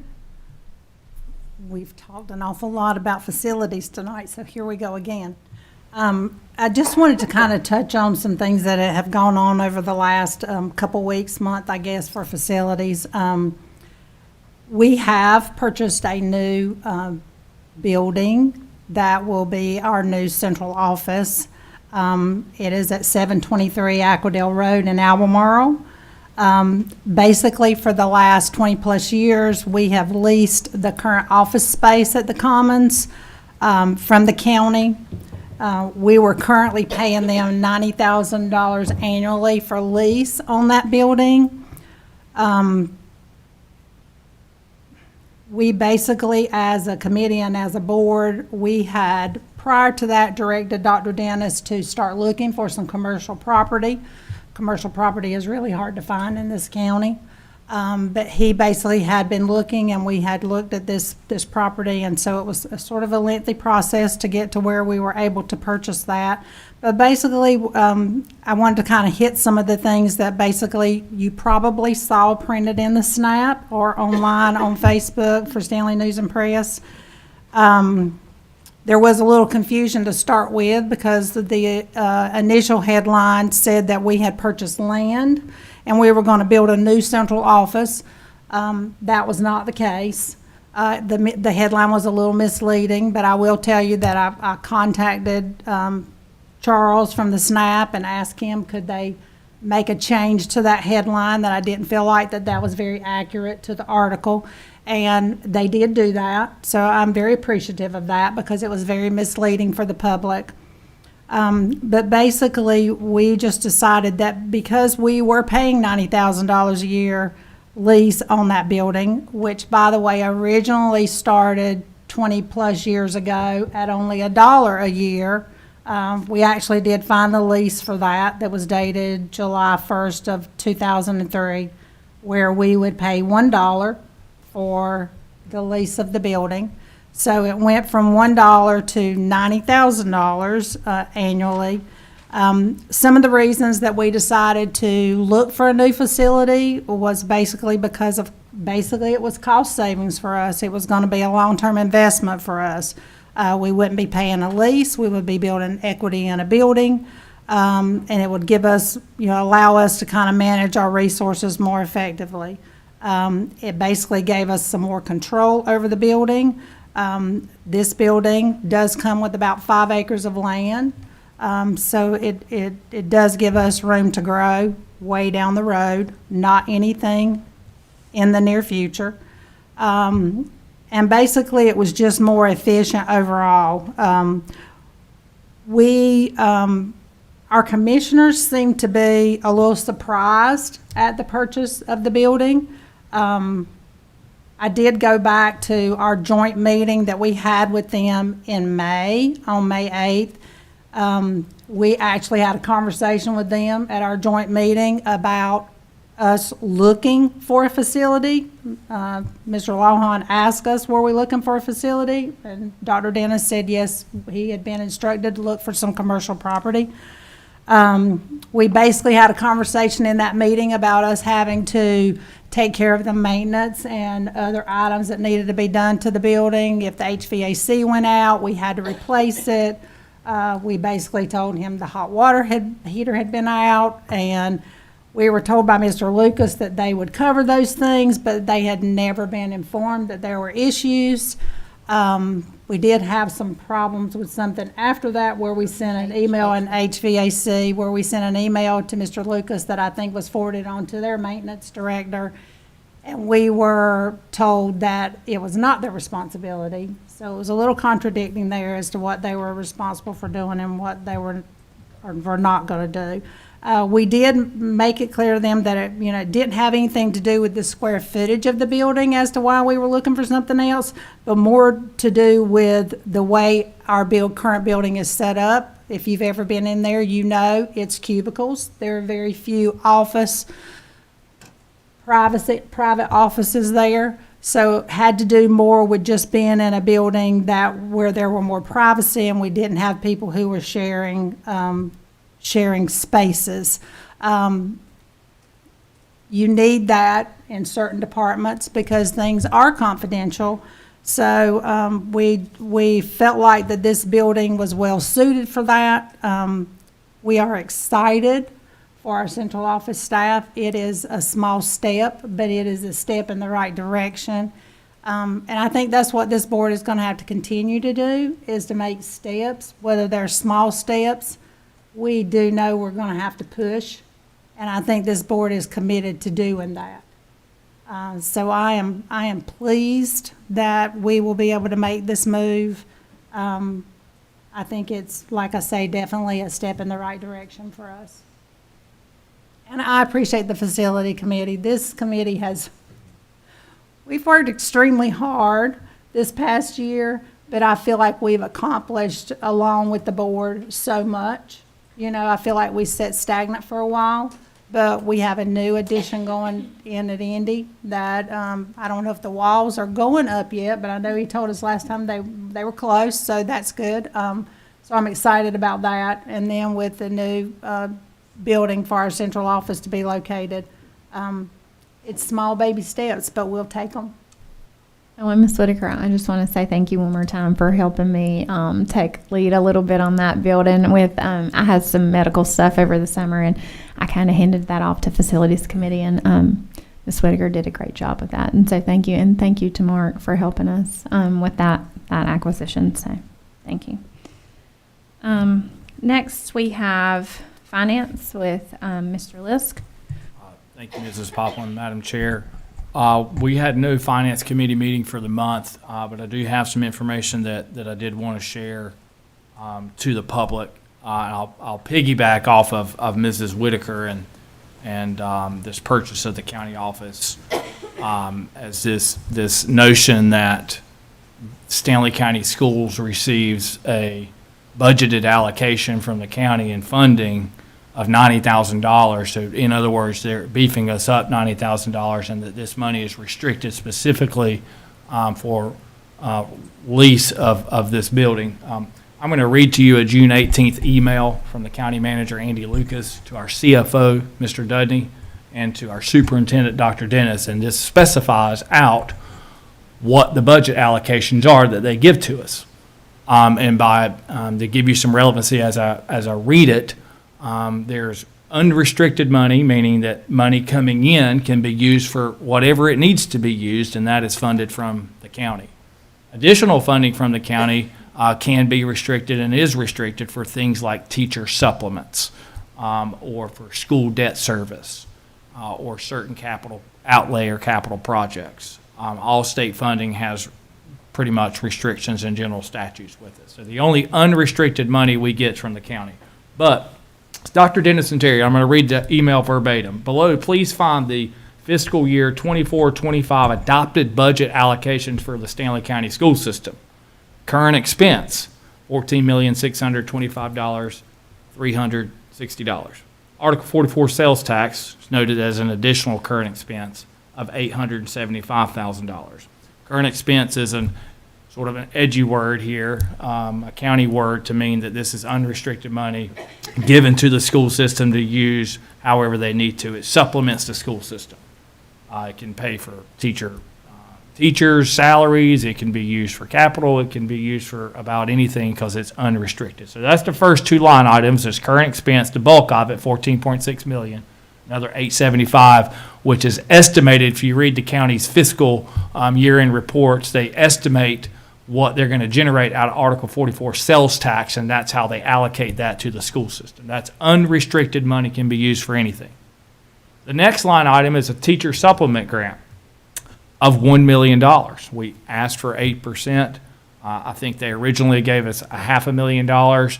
They came back and gave us another $500,000, so total of $1 million. Now, that $1 million can't be used for anything because they have under general statute the right and by law the ability to restrict that money. And in this case, $1 million is restricted for teacher supplement grants. And it says, noted from the county manager, cannot supplant. Board of County Commissioners wants to ensure additional funding increases the supplement for teachers, which it did. Thank you. The next line item, budget allocation from the county manager, is the Indy School project for $3.7 million. The next is capital outlay, $4.515 million. And capital outlay means that the school system can use that for anything that has an asset tag. So when you think about Chromebooks, or you think about Indy, or you think about the roofs, the painting, all the needs that we have, we just talked about over $28 million worth of roofing projects. We've got $4.15 million to spend. All right. The last line item is school debt service, principal and interest for roughly $684,000 of principal and about $42,000 of interest. What you didn't hear me say was that there was a budget allocation of $90,000 for lease income. So what does that mean? That means just like every other person that goes to work, earns a living, they earn money, it's unrestricted. They can spend it on whatever they want, but they got to live somewhere. Hopefully they do. That they're going to pay the lease, they're going to pay the mortgage. So out of that, this school system has a almost $90,000 lease agreement that has expired, but we're paying $90,000 as an expense. That's $90,000 that beefs up these numbers I'm going to give you that you can go find on the Department of Public Instruction. But nowhere did we have any restriction, or was there any beef up of $90,000 budgeted specifically for this line item. So it's an expense to the school system, much like your mortgage or rent is an expense to you. You go to work, you made money, you paid your bills, hopefully you have some left over and you save some money.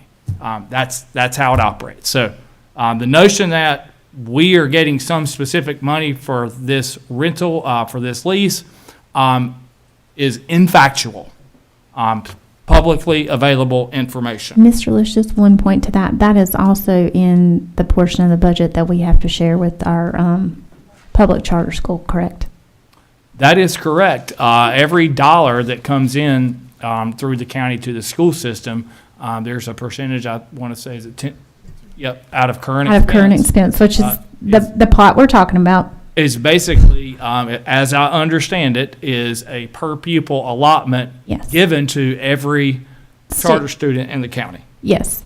Well, any They're gonna get student, their any pro student from rata our part of county that goes to a public charter, we have to turn around and pay that allotment. But a percentage of that 90,000 Yep. is in that same pot. So technically, we're not even getting the whole 90,000 to pay back to the county because we have to share it with the other. That's exactly right. But it's unrestricted money by general statute. Unrestricted. Had no restriction, no budget allocation, is money given to supplement. Now that you heard, it sounds like a lot of really big numbers. Well, let me break that down for you. Everyone can go that has computer or access, and if you don't, please let us know. We'll show you. Find some way for you to view this information, but it is readily available on the Department of Public Instruction. Now, I'm going to give it to you where you can actually go visit it, and I'll kind of guide you through verbally how to go if you're listening to it or you're replaying this. You can also go onto the Facebook post from Stanley County Schools. I think it was last week.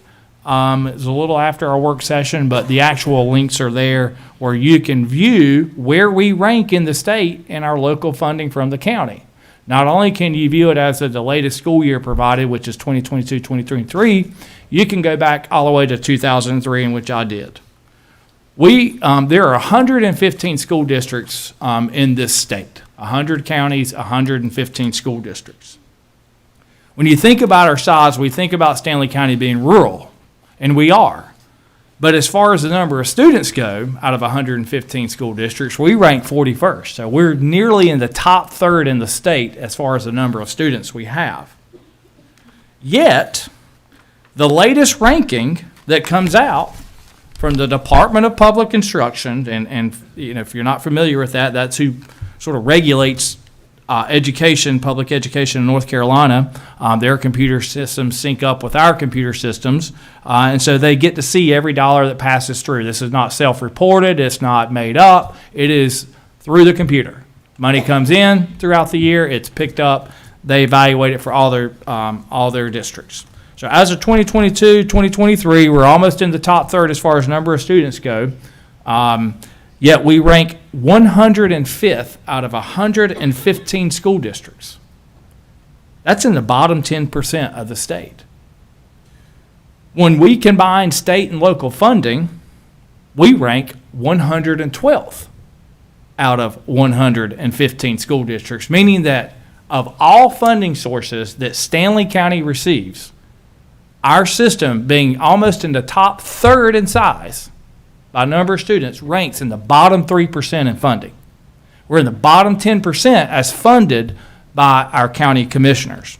Now, I'm going to go back here, and I did a 10-year average. Now, you can go, that takes us back to about 2013, 2014. We're 89th, 94th, 86th, 100th, 110th back in 2017, 2018, almost last. 96, 100, 93, 99. So I averaged those. And barring a mistake in my math, I come up with a 10-year average ranking, annualized ranking of 97th. And 10-year average annualized ranking of all combined funding sources, state, local, and federal, 101st, meaning that we're in the bottom 13% of combined funding as a 10-year average for per pupil. Now, that's unrestricted money, that's restricted money, that's everything coming in. If I go back for all the combined money, 7 of those 10 years we spent at the back of the pack, 70% of the time. Now, it wasn't always like that, because in 2000, and you can go back to 2003 on this data, in 05, 06, we had a rank of, this is again, local funding to the school system, had a rank of 57th out of 115 school districts in the state. What you'll see if you choose to go look through that data is a pretty steady decline, and it happened pretty quickly. There were a pretty quick year there that it jumped down into the 80s and just never came back up. So when you hear this school system, my committee, our CFO, our superintendent talk about funding, that's what we're talking about. Costs have gone up. We're almost in the top third in size, yet we fund in the bottom 3% to the bottom 13% of all combined sources. Now, I'm going to go jump again off of Mrs. Whitaker's,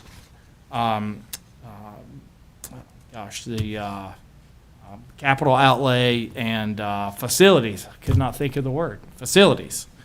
You can also look on this website, and again, I'm going to give you the website here at the end, but there's a capital outlay ranking, and it does its own 5-year average in the ranking. The first one was in Table 24, per pupil expenditure ranking, including child nutrition. Remember, child nutrition works like a business. They cap you at about a 10% profit, but it includes that enterprise revenue in there. Table 29, final average daily membership. That's a fancy word to say how many students do you got. Total per pupil expenditures and capital outlay. You can sort by the name of the county, or the LEA as they call it. You can sort by the ranking. I would suggest sorting by the name of the county so you can see pop up, because all you got to do is sort it and we come up last. But as of the latest school year, 2022-2023, when you think about capital outlay funding, again, this is money that goes to build schools, it renovates schools, it fixes roofs, and we've got all these roofs across the county that need to be replaced. It's anything that can have an asset tag. It has to be used for those purposes. Generally speaking, facilities and maintenance. We rank as a 5-year rolling average 85th out of 115 school districts, or the bottom 26%. For capital outlay funding. Again, we rank 41st out of 115 school districts, or the top 35% in the number of students we have. Now you're asking, we're near the last, but we're a small county. Maybe we just can't afford it. I'm myth busting here tonight. If you go to northcarolinaforum.org and you look at I'll go ahead and give you this one. I'll come back to the other two. www.ncforum, which is spelled forum.org/L as in Larry, S as in Sam, F as in Frank, S as in Sam, /. This is the Public School Forum of North Carolina, a nonpartisan institution located in Raleigh that studied local funding for more than 30 years. Go to that website, click County Profiles, right there off the homepage. Select Stanley County from the drop-down box under Select County, which is right at the top of that page. You're going to see that as of the 2021-2022 school year, that we rank 59th out of 115 districts in our ability to pay per ADM or per student. So our ability to fund as a tax-paying county in this state out of 115 school districts ranks 59th. Yet we fund, as of that same school year, 21-22, we were at 89th, and the next year at 105th, and a rolling or a 10-year annualized average of 97th. So we're in the bottom, not even bottom quartile. We're like in the bottom, 6th or 8th, bottom 10, 15, 16%. So it tells you that we have the ability to fund our schools much better than we do now. And it's been going on for nearly 20 years in this county. And you're seeing the perpetuation of being starved. It's like starving someone of food who might be Mr. Dudney's size. Not picking on Mr. Dudney, but if you starve Mr. Dudney over 20 years, he's going to get really skinny. Okay, and that's what's happening here in Stanley County Schools. So again, that's that website. I'm going to read the first one off, local current expense. All right, go to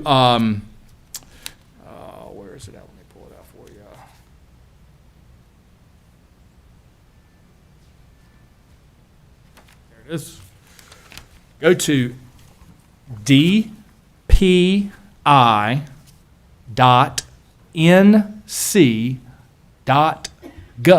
That's dpi.nc.gov for North Carolina Department of Public Instruction.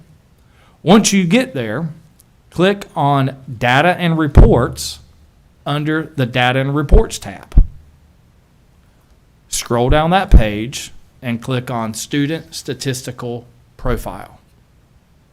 Click the link for the statistical profile online listed under the title Statistical Profile. Say that 3 times. Click the plus symbol on the left side of the page. There's columns of information with plus symbols. Click the plus symbol beside financial information. You'll see various table numbers pop up. Click Table 24 for per pupil expenditure ranking, parentheses, child nutrition included in parentheses. Again, you can sort by LEA name, column titles, ranking. What you're going to see there is all the information that I gave you. You're going to see the latest ranking for Stanley County is 105th out of 115 school districts, or the bottom 10% of local funding by our county commissioners. Rank of 112 of combined funding, or the bottom 3% when we combine local, state, and federal funding. All right, on that same page, go back to the left where the plus symbols are in the tables and click Table 29 for ranking of final average daily membership, total per pupil expenditures, and capital outlay. And again, this is where you're going to see, and you can sort the data, where you're going to see Stanley County is capital outlay 5-year average of 85th out of 115 school districts. So I am sorry to take up so much time, but I think it's vitally important that the public continue to hear this, this is information that's readily available. This board didn't make it up. It is a data feed that's picked up by every LEA that the Department of Public Instruction manages, puts together, and provides to the public. I think it's also vitally important the taxpayer understand how their money's being spent, or the lack thereof, when it comes to Stanley County schools. Thank you. Thank you. Next, I have instructional with Ms. Gibson. No report. Personnel with Dr. Leffler. We hadn't had a report. We hadn't had a meeting, so personnel must be doing great. No report. Thank you. Ms. Watson with policy. Yes, ma'am, we have some policies that we need to vote on tonight. They've been tabled for 30 days. You want me to read all these? That's up to you. I think you can state that they're listed there in board docs, or you can read them out. It's really your choice. It's your committee. So, There's a lot of them down here. board members, there's a list of the policies that are there that have been provided for you in board docs for the last 30 days that I will now entertain a motion to approve. Motion to approve. Second. A motion and a second. Any discussion? Questions? All in favor? Any opposed? Okay, those have passed. Then because of those that we voted on, we have to rescind these, and I will read these. Yes, ma'am. Policy 3080, academic freedom. Policy 5040, Unethical. unethical influence. Policy 5050, gifts to employees. Policy 5095, personnel, political activity. Policy 5105, non-school employment. Oh, can you not hear me? Where was I? Non-school employment. Policy 5110, consulting. Policy 5120, employee conflict of interest. Policy 5440, attorney consultation with employees. Policy 5045, minimum leave time. Policy 5150, annual vacation leave. Policy 5155, personal leave. Policy 5160, emergency closing, inclement weather leave. Policy 5165, sick leave. Policy 5170, leave without pay. Policy 5180, parental involvement leave. Policy 5185, military leave. Policy 5186, voluntary shared leave. Policy 5190, jury duty or court attendance. Policy 5200, travel expenses. Policy 5220, transitional return to work.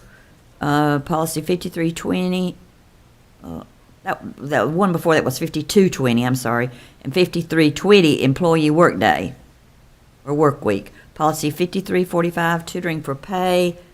Policy 5520, experience credit for classified employees, and Policy 5630, time schedules. And board members, those are up to be rescinded because they have been replaced by the new policies we just approved. So I just need a motion to approve these to be rescinded. I move we approve or rescind that. I have a motion. Any questions or comments? All in favor? Any opposed? Okay. Anything else, Ms. Watson? Okay, thank you. I have safety and security with Mr. Sorensen. No report. Okay. Next on our agenda under, on the 01I is curriculum instruction. I think that's you, Dr. Dennis. Yeah, I just have a quick little presentation once it comes up. For our student achievement, since the last time we met, the student achievement information and data from the state has been released, and I put together just a few slides I want to go through, and please let me know if you have any questions. But what it really shows, it shows quite an increase in the number of schools who met or exceeded growth, and quite a significant decrease in the number of schools that are low performing. What you see here is the first one, is you see your school letter grades, and you see in the right hand, of course, there's the names of the schools. The letter grades are colored, and what you'll see actually in the far right column is the little red places are where there was some loss in the school performance grade score. And some of them went down a little bit. We had some that were extremely high, like Stanley Early College High School. They were 90, they went down 1 point. It's not really significant.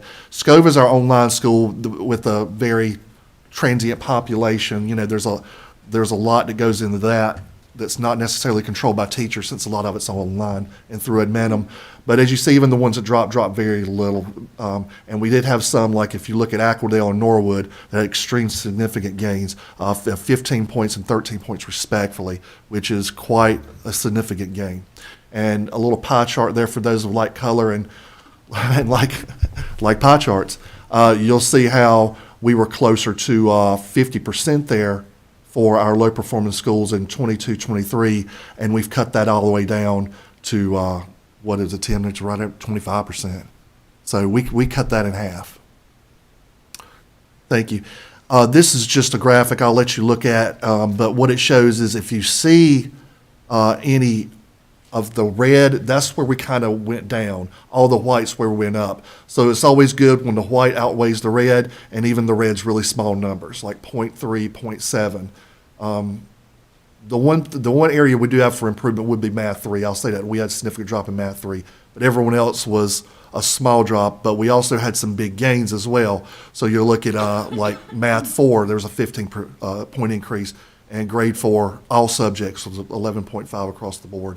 So there's some good numbers there. I like seeing small amounts of red and larger amounts of white. This is the growth status. So these are the schools that met or exceeded growth, and with their index. So as you can tell, we had in 22-23, a little over half our schools did not meet growth, and now only 22.7, less than 25%, did not meet growth. So a lot of those really came up, and we had a significant increase, of course, in the met growth, but we also had an increase in the exceeded growth as well. If you look at the low-performing districts where Stanley County schools used to be kind of on that verge, we've really jumped up a lot. We got Richmond, Charlotte, we're now above them. Again, instead of having the 10 schools, we're down to 5 schools. So just a little reference for surrounding counties and counties like ours. And this is just another visual, comes from the state. You can see how in 21-22, 22-23, the schools on the low performing list, and now how we've dropped several of them off. Well, half of them for that matter. And your 4-year cohort graduation rate. Do want to give a shout out to South Stanley High School, the only comprehensive school to hit that 95 or above mark, where both of our early colleges did. That's impressive. West Stanley, a lot of us had good numbers, and now our four-year graduation cohort rate is above the state by about a point, and we were a little lower than the state. All right, so in a nutshell, that's just a quick down and dirty of school performance. I know we're going to go into these numbers a little more with the curriculum committee. So it was a good year for West Stanley as far as academic progress. Thank you. Or excuse me, for Stanley County Schools academic progress. I was reading West Stanley right on the thing. You're like, wait a minute. I was like, well, sorry, I was reading it right there. But like, for West- Stanley County Schools, West and several others, no. West did a good job too. But, so did a lot of our schools. Dr. Yes. Dennis, can you go back to? As a whole. Dr. Dennis, will you go back to that slide? The one, it's our high schools, but we have the math course rigor, Yes. and we have 95%. Yeah, Tim can explain that better than I, but the math course rigors, when you take all your maths that you're supposed to take by the state, because we have some, and Tim, feel free to speak up out there, we have some students that can opt out of certain maths, especially that fourth math, and the math course rigor, they complete all the math in a timely manner. Math course rigor is the students that pass NC Math 3. Okay. Before they graduate. So they would have the 1, the 2, and the 3. Yeah, all right, good. Thank you. Thank you. Thank you. Thank you, Dr. Dennis. We are, A comment real quick. okay. Just a real quick comment about growth versus proficiency. You look at our school's letter grades, you see a lot of C's and even some D's. It's been proven that the way we do accountability in North Carolina is faulty. We use 80% proficiency scores, which is nothing more than if you take 20 kids, how many of them make an 80 or better on it? And we only take 20% of growth. Growth is real education. That's taking an individual child, finding out where he starts at. We have a complex formula the SAS folks give us, and how much they grow and how much they gain in that subject matter based on what they had coming through the door. If North Carolina was legit about accountability, our C's would be B's and our D's would be C's, because growth is what really happens in a classroom and in a school. We rate our schools based on growth, but if you take the data all the way down to the individual student, you can see Johnny Smith, who should have made a 60 on the end of course, made a 62. Well, that's not a proficient kid, but that's a kid that learned as much as he possibly could and maybe a little bit more. That's the best reflection on how hard our kids are working, but our schools and our admins are working. I couldn't be more proud of the growth scores. We get the real data for the whole year, I guess in October, something like that, but we are trending in the right direction. And the fact that we're beating Charlotte Meck, who has pockets 20 times deeper than ours, just tells you how hard our people are working to get those scores up. So for the layman out there, in my mind, as someone that taught for 28 years and took the numbers down to the most basic level, growth is what really counts. Your teachers are teaching the kids as individuals, and when you got 25 in there, that's saying something. Well, I will say, we'd be remiss if I didn't say that we have a great curriculum team and great teachers, great administrators, done a lot of hard work to get here. Because when we started looking at some of our stuff toward the end of the first semester, we weren't trending in the direction we wanted to go, so we had to put a lot of hard work in to get this accomplished. And that's what kind of where I was going to go, Mr. Sorensen, so I appreciate your comment. You can get a student in at the beginning of the year and grow a student 10, 12 points, and maybe they still aren't quite to that proficient mark, but that student grew a big amount in a year. And I agree. I couldn't agree with you more. I think that scale is just not fair to our students or our staff, the way that it's evaluated.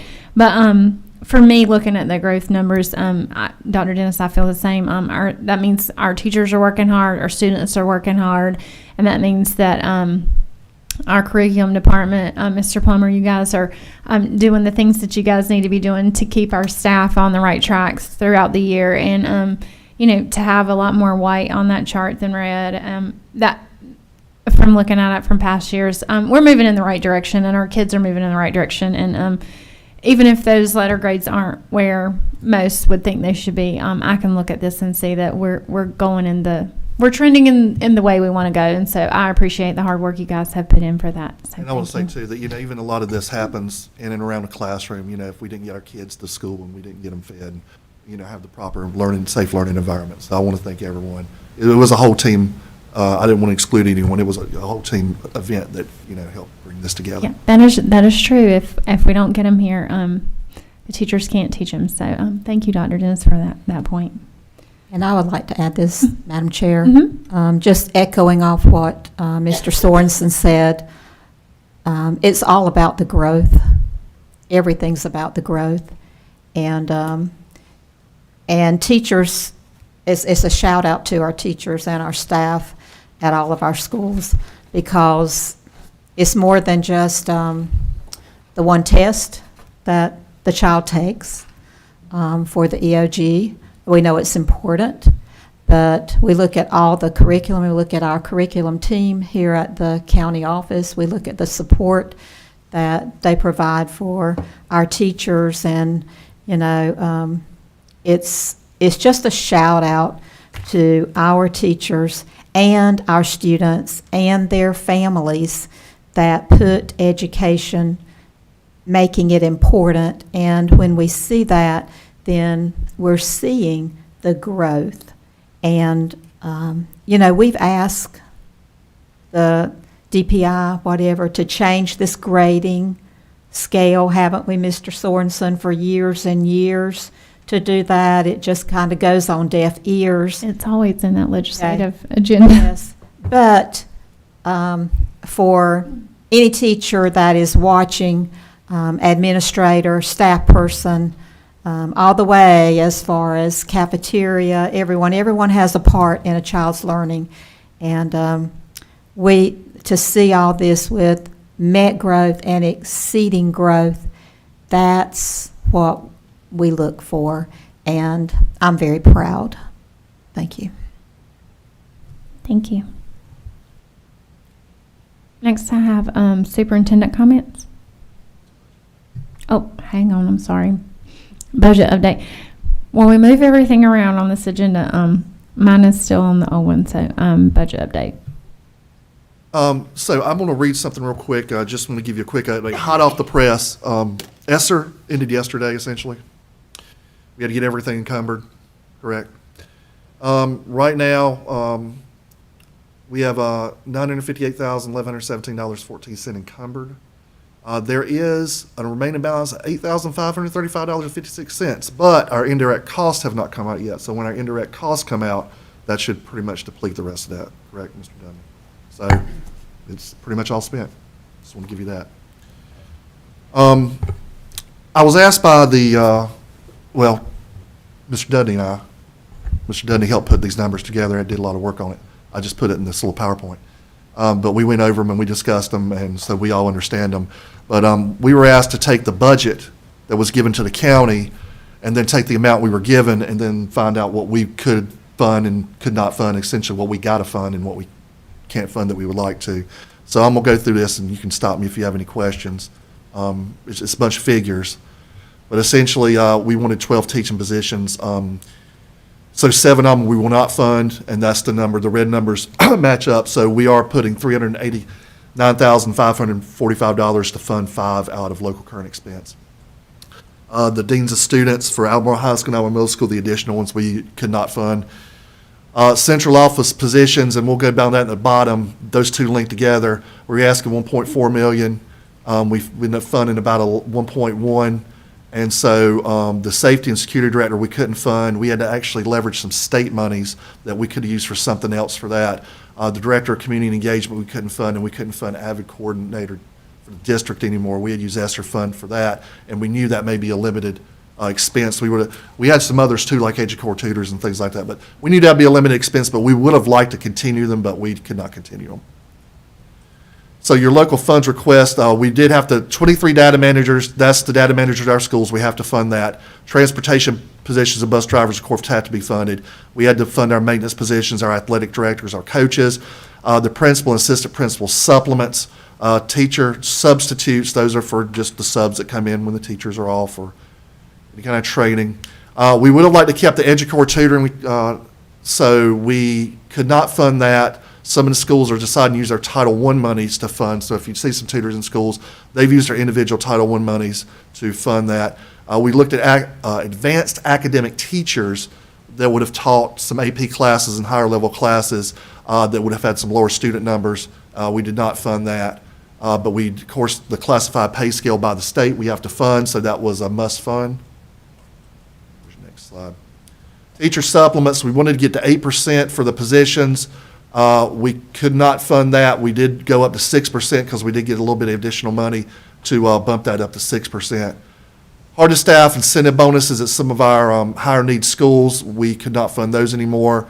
We were wanting to add 4 secondary instructional coaches. The elementary has the instructional coaches. We need instructional coaches at the secondary level, and so we were not able to fund that. Teacher Academy would have been an academy for, we have right now a lot of beginning teachers, 75 of which are residency teachers who have no formal education in education. If you know, they're not licensed teachers, they didn't go through a teacher prep program. So to really help them, since we have so many, because right now we have one person who is our beginning teacher support person that really kind of tries to help all that. But again, there's a lot of beginning teachers, first-year teachers, and residency teachers, so we were not able to have that program. Teaching Stanley Scholarship Program would have been a Grown Your Own program to where we would have provided scholarships and tuition for students who would want to come back and teach in Stanley County, kind of like the Teaching Fellows. We didn't fund that as well. We had to fund the utility and energy, the maintenance and repair, insurance dues and fees, and that maintenance and repair, that's not the big capital stuff. That's like if I got to paint that wall over there. And contracted services with EC and a lot of different things that we contract out for. We have to fund all that. So if you go to the next one, the resource officers, that's what it'll cost if we don't get the grant fund. So we can't count on the grant fund yet. If we get the grant fund, we may have a little bit of extra money for different things. Technology, services, software and subscriptions, like Adminum and a bunch of things like that, IXL, whatever we were to pay for at the county level is $380,000.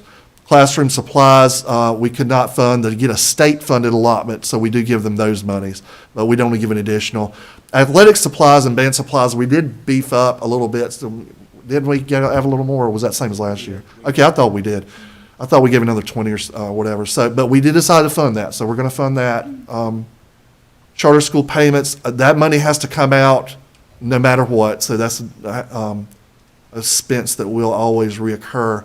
Staff development travel expenses, we wanted to bump it up a little bit, that provides some more staff development opportunities. Of course, with that comes paying for travel and reimbursements, but we were not able to, so we're going to fund it the same level we've been funding. Curriculum instructional support initiatives, $750,000. We weren't able to fund for some much-needed instructional supports. So the total funds requested by the board were $22,725,123. We were funded at $6,500 and $360. So the difference, we had to go back and see what, $6,224,763 we had to take out of our initial budget that weren't funds available after our request. All right, you want to go to capital? Here we go. Well, real quick, Dr. Dennis, Yes, sir. I'm short on time, but it seems like we've lost out by that lack of funding, because I'm not going to beat that horse again, but what we're having to cut out of the budget request are built around the classroom, built around teachers, built around curriculum, built around helping some of these our harder schools, harder to staff, really built around development and just basically instruction. Yeah, and what my team and I did when we really kind of put this together, I know when we met the finance team, I think the directive that was given us and the directive we all agreed upon, I should state, is that when we do our funding, it all go around student achievement and increasing student achievement. So that was the meat of what we kind of, the way I understood it, we were moving, and I agree with that. That's the way every school budget should be, but I think that's a correct statement, yeah. Before you start, hang on one second, Dr. Dennis. It is looking like we are not going to be done in about 7 minutes, so I will need a motion to extend our meeting past 10 per board policy. Motion to extend the meeting past 10 o'clock. Any discussion? Hate to say it, but all in favor? Okay, any opposed? Go ahead, Dr. Dennis. Oh, yeah, I'll speak quickly. Furniture and equipment, we have a big need for more furniture and equipment. Ours is old. It's not modern equipment. We're pulling stuff out of old storage, and it's expensive. We asked for close to $1 million on it. We're going to budget $100,000, and that's just much needed replacement. Even though we really do need to get on a cycle of replacing this furniture, we need to have a plan to go through and systematically do it. But of course, that's going to take funding.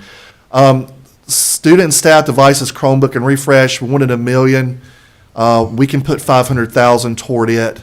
Of course, losing ESSER fund, and I think I should say also that, you lose an ESSER fund, we were able to kind of help stay afloat and supplement some of that with ESSER funding, but since that's gone, we don't have that cushion if we need more laptops or if we need other things. It's got to solely come on what we have, because we were able to use that, and we were able to buy some stuff and build some fund balance and do some different things, but of course that money's dried up, as I told you earlier. Intercom repairs and replacement, we used ESSER monies to replace some of our old intercom systems. We didn't have enough to replace them all. We really need to look at the middle schools, but there are some repairs and some things that need to happen. So we cut $750 out of that request. So we're going to fund $250 of that, what we were given. Parking lot repairs and playgrounds, we wanted $350. We're going to put $100 toward it. Tennis courts, track repairs and replacement, which are extremely expensive. Looking at about $925,000 is what we asked for. We can put $100,000 toward it. Bleachers repair, gym, field repairs. I think you just heard earlier how much a bleacher system can cost at a high school. It's extremely expensive. $600,000 wouldn't even be two at a high school. But we'll put $100,000, and we have some monies already put together for funding the West Stanley project. Roofing, I'm not going to go down that road. I think we spoke about it enough. We'll put $500,000 toward roofing. Painting, this is the big paint jobs. $100,000, we have some big needs at some of our schools for painting, and especially taking off old paint that's just cracking and falling off the wall. We'll put $70,000 of the $100,000 requested toward that. Well, window repair and replacements, we're going to do all of those. That's an energy saving mechanism as well, because we have some really old windows in some of our schools. Awning canopy repairs and replacement, I think you guys saw some awning and canopies that Mr. Benton showed you in his slide deck. $45,000 we asked, we're going to put $25,000 toward it. Our ADA improvements, if you know you have an ADA improvement, you have to do the ADA improvement, so we'll fund that fully at $50,000. Last few things, HVAC repairs, extremely expensive. We've talked before about some much needed HVAC repairs. We were requesting $1 million, so we put $500,000 for it. Carpet and floor coverings, mainly that's get rid of carpet in most places and put proper floor covering. We're going to fund $46,000 and $125,000 we ask. Maintenance activity buses, fleet vehicles, that has to be funded, so we're funding it full at $120,000. The central office rent has to be paid, we're funding at $90,000. The modular unit lease, those are the leases of the other crowded schools, a lot of them in the southern and correct, those are those leases. That's just Stanfield, I thought so. It's $24,000 we got to fund. Security cameras and metal detectors and vestibules, since our Article 44 comes in our local current expense, what we have here that we can get out of capital outlay, we'll fund $100,000 of $500,000 we ask. Fencing, $100,000, we're going to fund half of that. The architect fees, I think that Mr. Benton did a good job earlier saying that we need to use architects and engineers from them before we do a lot of these projects and to get a lot of these plans. So that'll go to that. We need an Indy driveway improvement, especially to keep a lot of the traffic from backing up on 2427. Mower equipment and lease, so we'll fund $40,000 and $120,000 we asked. So in the end, the total capital outlay funds request was $9,149,000. It was funded at $4.15 million, and so the difference is just shy of $5 million. And that is our report. Dr. Dennis, if I can make a comment. Please do. You'll notice already that was presented by Keith earlier about the West Stanley High School bleacher being $300,000. Okay, I've already got to find funding to cover the additional $280,000 there, because we only right now put $100,000 in bleacher repair. So me and Keith talked about that while y'all were in closed session. And also as well, just to let y'all know, on the HVAC repairs, we were able to throw a lot of those HVAC repairs in the last flow of ESSER money that we've done in the last 6 months. So that's cut out some of that where we won't have to have a total of $1 million in that line item. Thank you. And to clarify to the public, the ESSER funding was restricted. I mean, it could only be used for certain purposes that were defined, I think. For air quality. Exactly, but the funding came in from the federal government down to the state, and then you report to the state on, or submit your application for that. That was one of the line items. So you couldn't just use it for anything. No. Now, we tried to take some stress off of our budget, though, with some much-needed repairs and capital things that we were allowed to do, especially with air quality improvement and stuff like that, using the ESSER funds.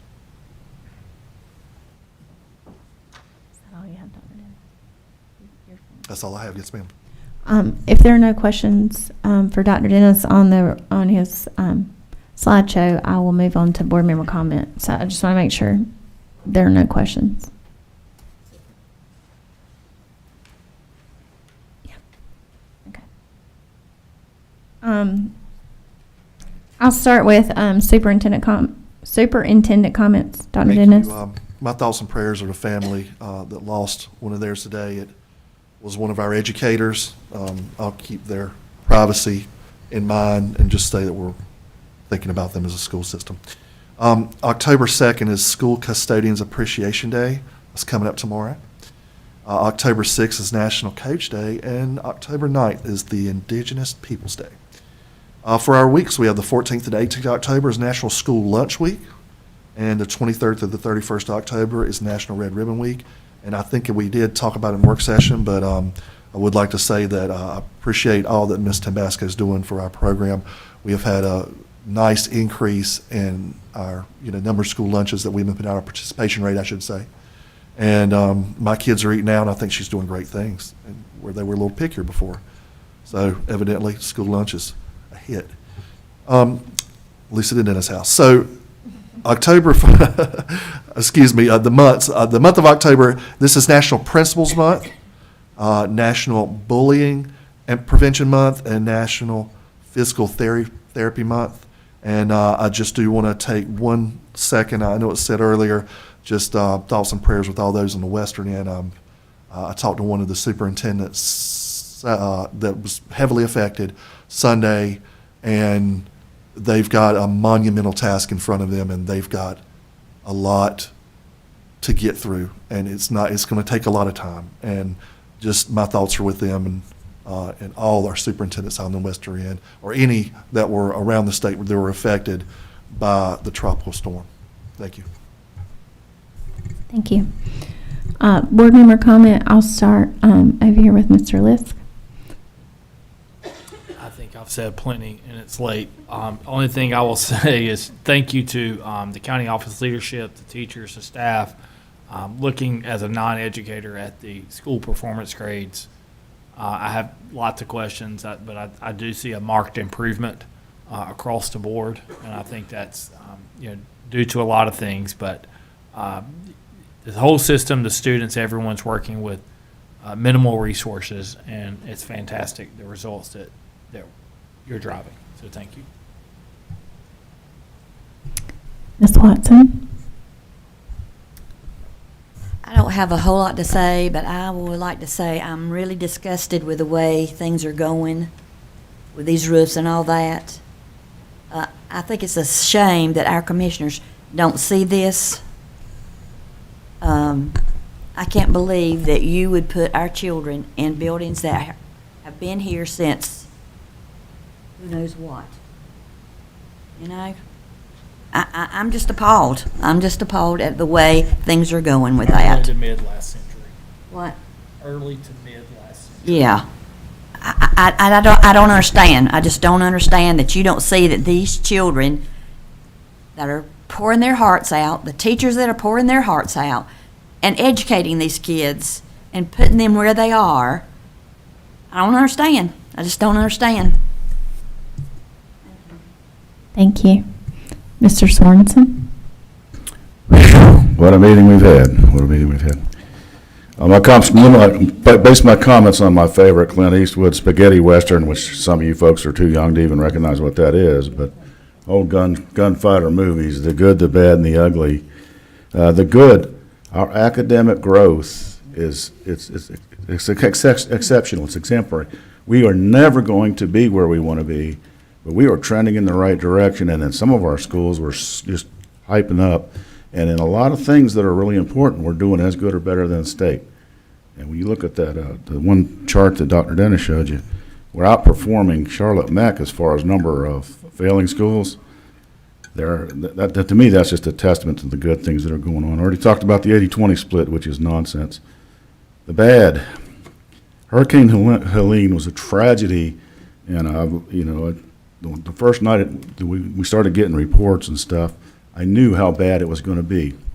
Okay, lived in Texas when Camille came up through Louisiana. We still don't know the depth and the breadth of that tragedy, and it's just a horribly difficult time. But at the same time, I am so proud to be a citizen of Stanley County. By Saturday morning, there were people, businesses, citizens, churches, local law enforcement, first responders were already mobilizing to get people up there the best that they could to start helping. Literally 48 hours before the state and federal government started really moving anything in. And the people of Stanley County amazed me. And I know they're out there. I kind of panicked and went to one of these donation places right off the bat, went and bought some diapers and stuff like I know what I'm doing like with that. And I worried when I talked to this guy. I said, man, he just had a little pile of stuff there. It's already Saturday about lunchtime. He said, nah, man, come look in the back. The back room was full. Okay. So I'm so proud to be a member of a community that cares, feels like that. So to that extent, I'd like to make a little quote. In times of darkness, we need points of light. And the people of Stanley County, so many of you have been that and continue to be that. The horrors up in the mountains are going to continue to unfold for weeks. But at least they can know the folks of Stanley County care about them. Okay, that's the good and the bad. I get a little emotional thinking about it. The ugly, there's another hurricane heading our way. It's heading to Stanley County specifically. It's a fiscal hurricane, and it's going to hit us pretty much the way this hurricane hit the mountains, with a flood of needs and no resources. Okay, there's people complaining that the Fed and state weren't ready for this hurricane. They weren't ready. Well, I have seen zero preparation by our county commissioners to head off the hurricane that's heading our way, the fiscal hurricane. These needs aren't going away. They get worse every day. Okay, and I have zero faith in the fact that they're going to have the right response. And there's some people questioning the government's response to the other thing up there. When we are 105th in the state, and we're going to gain like 1 or 2 spots, but our needs are exponentially growing, we're sinking. And I'm just saying that the ugly is something's got to give. No one wants to talk about it, but there's another tax reevaluation coming next year. Okay, so everybody's going. I fussed the last time. The last tax reevaluation, the county commissioners decided to overcut the tax rate. They cut it to a place where they can't do what they need to do to be responsible and effective county commissioners. What are we going to do next year when our needs have grown? You saw that all these things we can't afford to do that we should be doing. We can't afford AP classes in Stanley County. That makes me angry. What are we going to do next year when that evaluation comes out? Are they going to lower the rate again?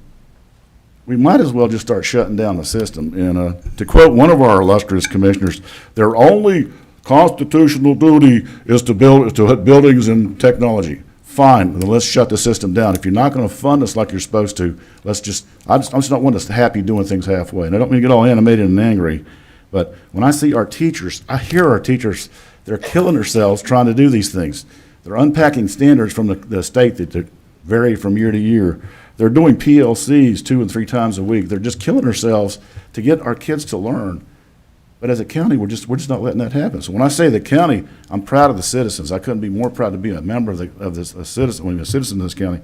But the county government is failing our children, and it bothers me at a level I cannot even express. Thank you. Ms. Gibson? I don't know if I can follow that. Certainly, a shout out and congratulations to our recipients tonight of the awards that they received. well deserving. And certainly with our board, with the Bell Award. And, you know, I want to extend to every board member here that I enjoy working with all of you. And I know that we have the same desires, and we see the needs that are facing our school system. So I do enjoy working with all of you. I had the pleasure last week of attending Indy's Book Fair and eating lunch with my little granddaughter and grandson, which was fun. There was a massive amount of people, Dr. Dennis. I even asked one time how many people are coming through here, and they were like, well, we had a count at one time, but not sure. But I know they raised a lot of money with that book fair. It was excitement everywhere, and I really, really enjoyed that. And then I really want to say, because of looking at our scores and everything, to our teachers, you know, I am subbing in a neighboring county I average 2 to 3 days a week, and I see what teachers are doing all the time. I see what our teachers are doing here. I see what they're doing in a neighboring county. They're amazing. It's absolutely amazing what our teachers do, and it's just the most noble of professions, in my opinion, and I appreciate them.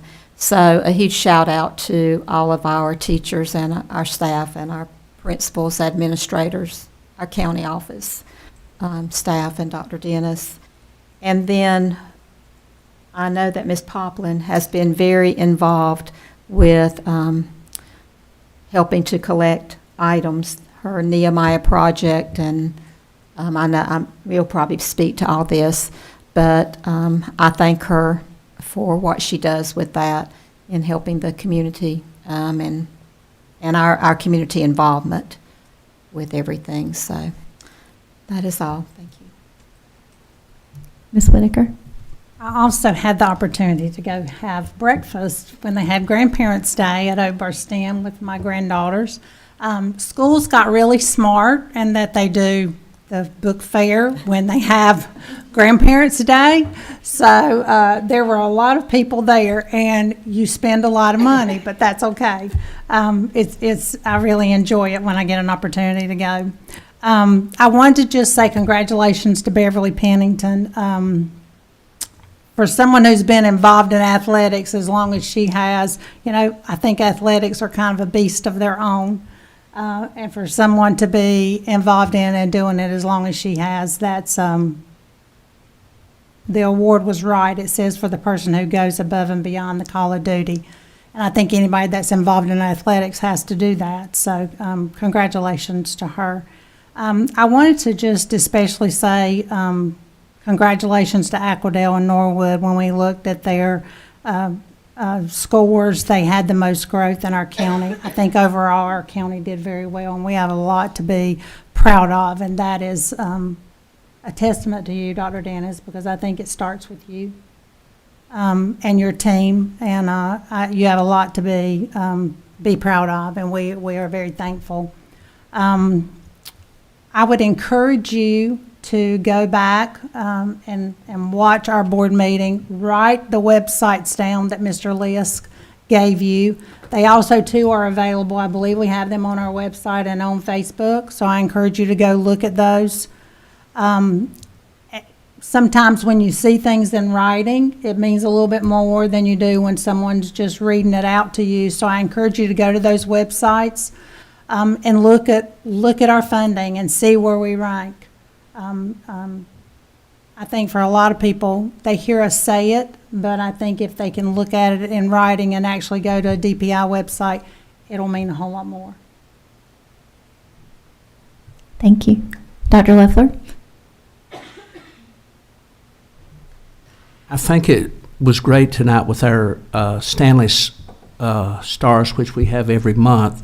Those are the real people that keep the schools running, because without them, our schools would not operate. And everybody was great tonight that was recognized. Also on Ms. Pennington, the 4 years that I've been here, she's one of the ones that always seems to step in front of the bus. Like I told her tonight, instead of getting an athletic award, she ought to get the fireman award, because whereas most people would run from the fire, she jumps in the fire. So she must have been an awful good athlete, but she's a great person, and we're lucky to have them. Also tonight, it was great that we recognize people who actually are achieving something, like Mrs. Simmons. I can imagine how tough it would be to get a doctorate in education while you're teaching or while you're in a principal. It's tough, and I'm proud of her for doing that, because that's a gigantic accomplishment. Also, our school grades have come up, and that's happened over the 4 years also, because I think when Dr. Dennis came in, when we got some changes in the central office, things started changing.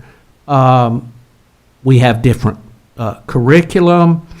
He has met with the curriculum Mr. Plummer, and they've all worked to make our system better. It's tougher, but school's supposed to be tough, and we want our kids to be at the same level as everybody else in the state, but a little higher. And I think that's where we're heading. And it seems like we're having improvements over the whole county, which is great.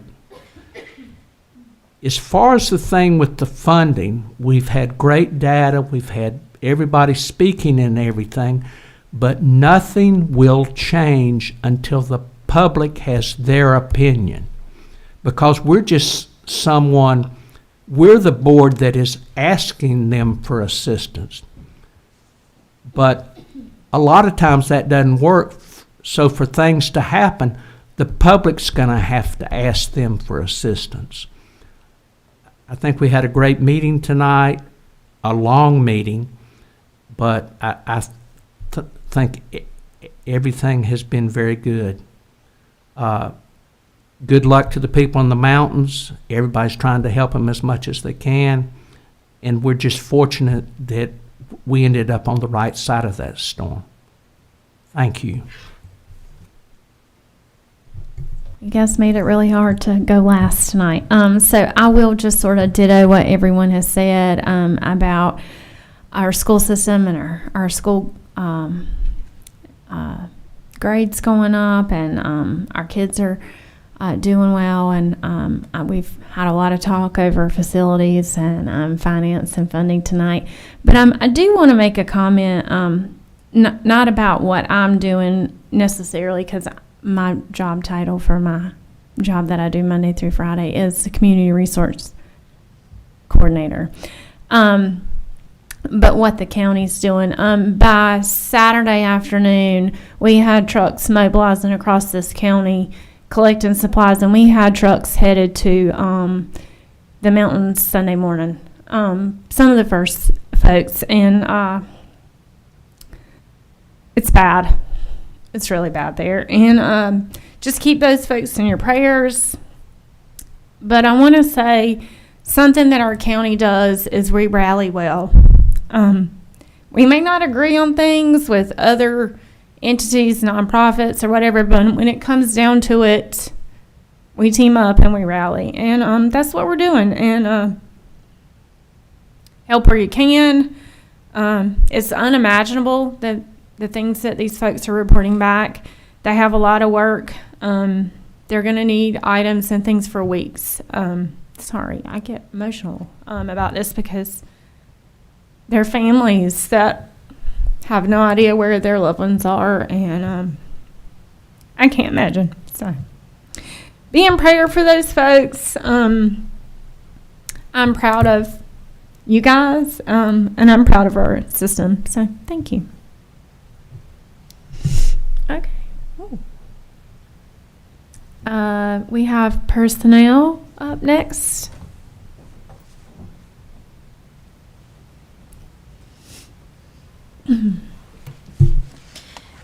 Good evening, Board.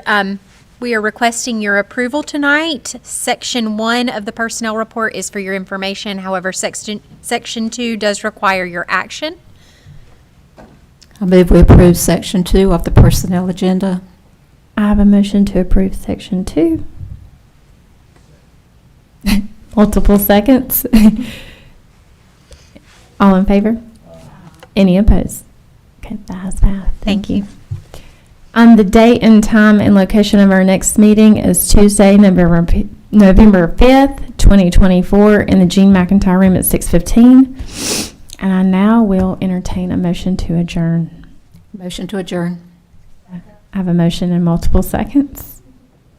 All in favor? Any opposed? We are adjourned.